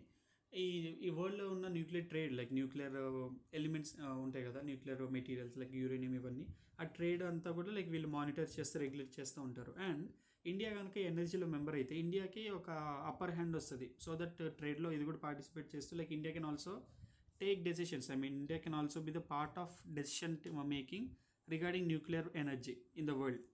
బట్ ఇండియా ఇందులో మెంబర్ కాదు. ఇండియా ఇందులో మెంబర్ కాదు. ఎందుకు అంటే ఎన్పిటి సైన్ చేయలేదు కాబట్టి. సో ఇప్పుడు ఎన్ఎస్జీలోకి రావాలని చెప్పి యూఎస్ఏ కానీ ఫ్రాన్స్ కానీ ఇవన్నీ ఒప్పుకొని and they are also encouraging it. But China ఏం చెప్పిందంటే since India did not sign NPT we can't allow అని చెప్పారు. లైక్ దానికి వీటో పవర్ ఉంది కాబట్టి. సో దాట్స్ ద రీజన్ మనం ఎన్ఎస్జీలో అయితే మెంబర్ కాదు. You need to remember that. And ఇంకొకటి ఏంటంటే లైక్ మనకి ఐక్యాన్ అని ఉంటుంది. సో ఎనర్జీ వచ్చింది కాబట్టి ముందు దీని రిలేటెడ్ వేరే కూడా చెప్తాను. మనకి వెపన్స్ సంబంధించి లైక్ వేరే గ్రూప్స్ కూడా ఉన్నాయి. ఎన్ఎస్జీ న్యూక్లియర్ సప్లైర్ గ్రూప్ లాగే ఆస్ట్రేలియా గ్రూప్ ఒకటి ఉంది. Australia group. So Australia like permanent chairman దీనికి ఆస్ట్రేలియా గ్రూప్ అనే దానికి. సో ఇదేంటంటే బయోకెమికల్ అండ్ అంతే లైక్ ఈ biological weapons and chemical weapons ఉంటాయి కదా, వీటి ట్రేడింగ్ అని వీటి మ్యానుఫ్యాక్చరింగ్ అని బ్యాన్ చేశారు. అవి వాడకూడదు యుద్ధాల్లో. ఇన్ఫ్యాక్ట్ ఇందుకే లైక్ రష్యా వైట్ సల్ఫర్ వాడిందని చెప్పేసి, డర్టీ బాంబ్స్ అంటారు, అవి వాడిందని చెప్పేసి ఉక్రెయిన్ కంప్లైంట్ చేసింది ఇంటర్నేషనల్ కోర్ట్ ఆఫ్ జస్టిస్లో. రైట్. సో ఇది ఆస్ట్రేలియా గ్రూప్. దాని తర్వాత మనకి ఇంకోటి ఎంటీసీ వాసనర్ గ్రూప్ ఉంటుంది. సో వాసనర్ గ్రూప్ ఏంటంటే లైక్ కొన్ని డ్యూయల్ టెక్నాలజీ ఐటమ్స్ ఉంటాయి. లైక్ సివిల్ పర్పస్కి ఆల్సో డిఫెన్స్కి రెండింటికి వాడతారు. ఫర్ ఎగ్జాంపుల్ బైనాక్యులర్స్ లేకపోతే ఈ నైట్ విజన్ గ్లాస్ ఇవన్నీ. ఈ ట్రేడ్కి సంబంధించి రెగ్యులేషన్ అంతా కూడా వాసనర్ గ్రూప్ చూసుకుంటుంది. అండ్ నెక్స్ట్ మనకి ఎంటీసీఆర్ ఉంది. MTCR missile tech control regime. So ఇదేంటంటే like maximum minimum 300 kilometre range missiles ఇవి ఉంటాయి కదా. సో ఇక్కడ నుంచి స్టార్ట్ అవుతుంది అనమాట. మినిమం 300 కిలోమీటర్ రేంజ్ నుంచి ఇంకేవైనా కూడా వన్స్ టెస్ట్ చేయాలనుకున్నా కానీ లైక్ ఇంటిమేట్ చేస్తూ ఉండాలి, మేము ఇలా మిజైల్ టెస్ట్ చేస్తున్నాం అని చెప్పేసి. ఇన్ఫ్యాక్ట్ మనకి ఎంటీసీఆర్ లాస్ట్ టైం న్యూస్లో ఎందుకు వచ్చిందంటే పొరపాటున మన మిజైల్ ఒకటి పాకిస్తాన్ సైడ్ పడింది. So we have apologised. అప్పుడు లైక్ ఈ ఎంటీసీఆర్ గురించి వచ్చింది బికాజ్ పాకిస్తాన్, ఇండియా ఇవన్నీ కూడా సైన్ చేసాయి. So Australia group, Wassenaar group, MTCR వీటిలో ఇండియా మెంబర్, ఎన్ఎస్జీలో మెంబర్ కాదు. అండ్ దెన్ మనకి ఇంకొకటి వచ్చేసరికి ICAN, international campaign to abolish nuclear weapons. Okay, international campaign to abolish nuclear weapons. So ఇదేంటంటే లైక్ ఒక ఆర్గనైజేషన్ కాదు, ఇట్స్ సివిల్ మూవ్మెంట్ అనుకోవచ్చు. మొత్తం అన్ని లైక్ సివిల్ సొసైటీలు ఇంకా వేరే కంపెనీస్ కానీ ఇవన్నీ కూడా కలిసి జాయిన్ చేసింది. లైక్ 103 కంట్రీస్ దాకా మెంబర్స్ ఇందులో.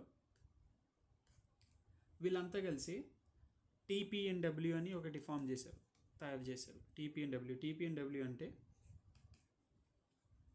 Treaty on prohibition of nuclear weapons. So ఇప్పుడు ప్రొహిబిషన్ ఆఫ్ న్యూక్లియర్ వెపన్స్ అంటే లైక్ లిటరల్లీ మొత్తం ఇన్ఫ్యాక్ట్ అంటే ఇట్స్ లీగలీ బైండింగ్, ముందుగా చెప్పాలి, లీగలీ బైండింగ్. అండ్ దెన్ ఇది 2017లో అడాప్ట్ చేసుకున్నారు, 2021లో ఫోర్స్లోకి వచ్చింది. సో ఒకసారి ఈ ట్రీటీ సైన్ చేస్తే టెస్టింగ్ కానీ, ట్రాన్స్ఫర్ కానీ, స్టోరింగ్ కానీ, యూజ్ కానీ ఏంటి ఇవన్నీ కూడా బ్యాన్ కంప్లీట్గా, నాట్ అలౌడ్. ఇవన్నీ నాట్ అలౌడ్. అయితే గెస్ వాట్, ఇందులో ఏ కంట్రీ సైన్ చేయలేదు అంటే ఏ కంట్రీస్ అసలు లేదు అంటే USA, France, China, north Korea, Russia, Israel. ఏ కంట్రీస్ లైక్ ఇంపార్టెంట్ కంట్రీస్ ఏవి కూడా సైన్ చేయాల. They are not the members like treaty on prohibition of nuclear వెపన్స్లో. ఓకే, అండ్ ఇప్పుడు మనకి ట్రీటీ వచ్చింది కాబట్టి మనకి న్యూక్లియర్ ఫ్రీ జోన్ ట్రీటీస్ ఉంటాయి. 5 ఉన్నాయి ఇంపార్టెంట్వి. న్యూక్లియర్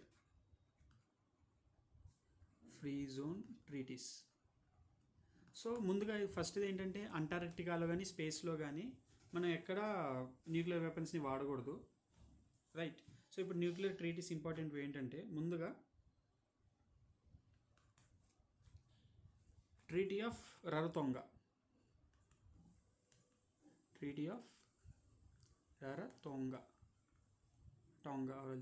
1985లో పెట్టారు. ఇదేంటంటే సౌత్ పసిఫిక్ ఏరియా ఉన్నాయి కదా, లైక్ మనకి తెలిసిందే కదా, లైక్ మ్యాప్లో చూసుకుంటే సౌత్ పసిఫిక్ జోన్ ఉంటుంది కదా, అక్కడ న్యూక్లియర్ వెపన్స్ కానీ న్యూక్లియర్ ట్రయల్స్ అనేది జరగకూడదు. So that is nuclear free zone treaty, south Pacific area. ఇంకోటి ఏంటంటే మనకి ట్రీటీ ఆఫ్ పెలిందాబా ఉంది ఒకటి. Treaty of పెలిందాబా. పెలిందాబా అంటే ఆఫ్రికా సైడ్ ఇది. పెలిందాబా 1996. సో దాదాపు 48 కంట్రీస్ సైన్ చేసాయి ఇందులో. ఓకే, సో ఆ జోన్స్లో ఆఫ్రికాలో లైక్ న్యూక్లియర్ టెస్టింగ్ అండ్ ఇలాంటివి జరగకూడదు అని చెప్పేసి. అండ్ దెన్ థర్డ్ వన్ మనకి ట్రీటీ ఆఫ్ బ్యాంకాక్ ఉంది. South east Asia, like south east Asia countries అన్ని సైన్ చేసాయి treaty of Bangkok 1995. Asian countries అనుకోవచ్చు, like south east, like also like south east Asian countries. And then treaty of లాటెలోకో.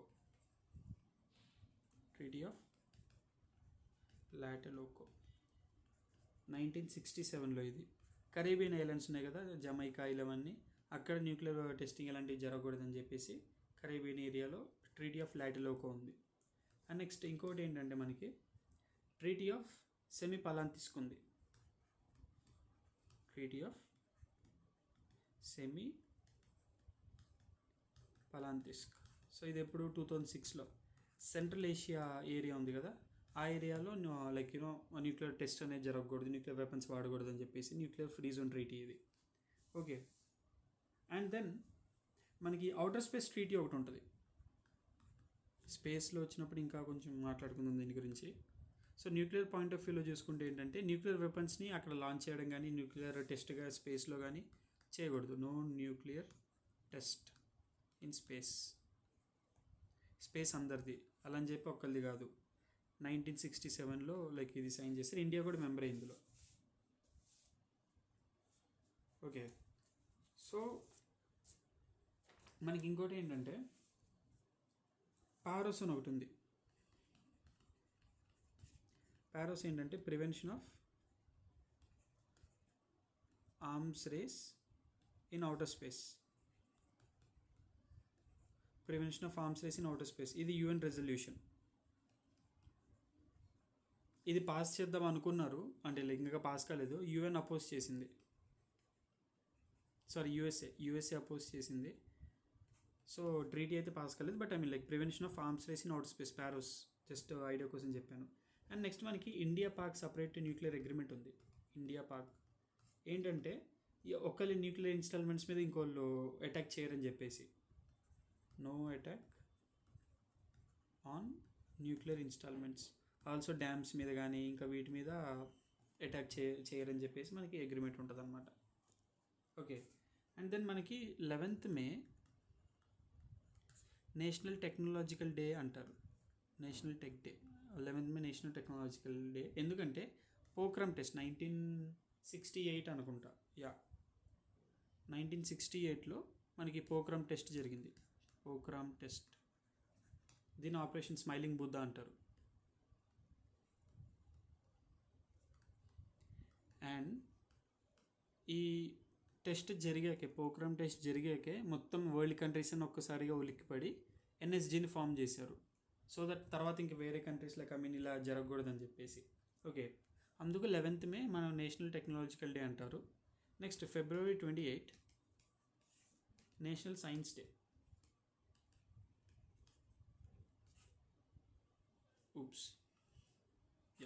National science day. National science day ఎందుకంటే February 28 like Nobel prize వచ్చింది CV రామన్కి.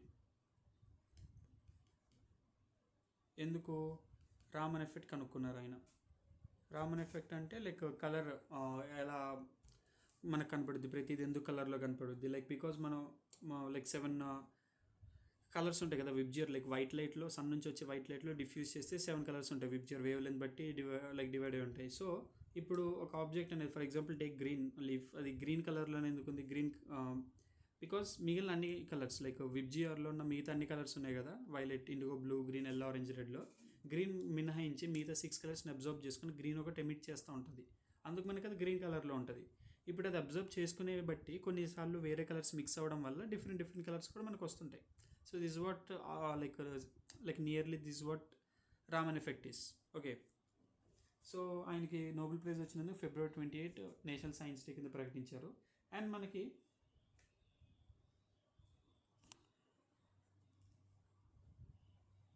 Just second, yeah. So మనకి August 23 రీసెంట్గా 2023లో like Chandrayaan three మనకి lunar orbit like space like moon మీదకి వెళ్ళింది కదా, అప్పుడు దీన్ని నేషనల్ స్పేస్ డే కింద ప్రకటించారు August 23. ఓకే. సో లైక్ ఇవి important science related important days అనమాట. ఎందుకంటే ఈ డేస్ ఇప్పుడు గుర్తుంటే మనకి మళ్ళీ సైన్స్ అవార్డ్స్ ఉంటాయి, విజ్ఞాన్ పురస్కార్ అవార్డ్స్, అప్పుడు మళ్ళీ డేట్స్ ప్రస్తావన వచ్చింది. జస్ట్ ముందు లైక్ 4 షాడోయింగ్ లాగా ముందే చెప్పాను అంతే, అంతకు మించి ఏం కాదు. దాని తర్వాత మనకి GCNEP ఉంది. GCNEP అంటే ఏంటంటే global centre for nuclear energy partnership. ఇది ఎక్కడ ఉందంటే డిపార్ట్మెంట్ ఆఫ్ అటామిక్ ఎనర్జీ వాళ్ళు మెయింటైన్ చేస్తారు, జజ్జర్, హర్యానాలో.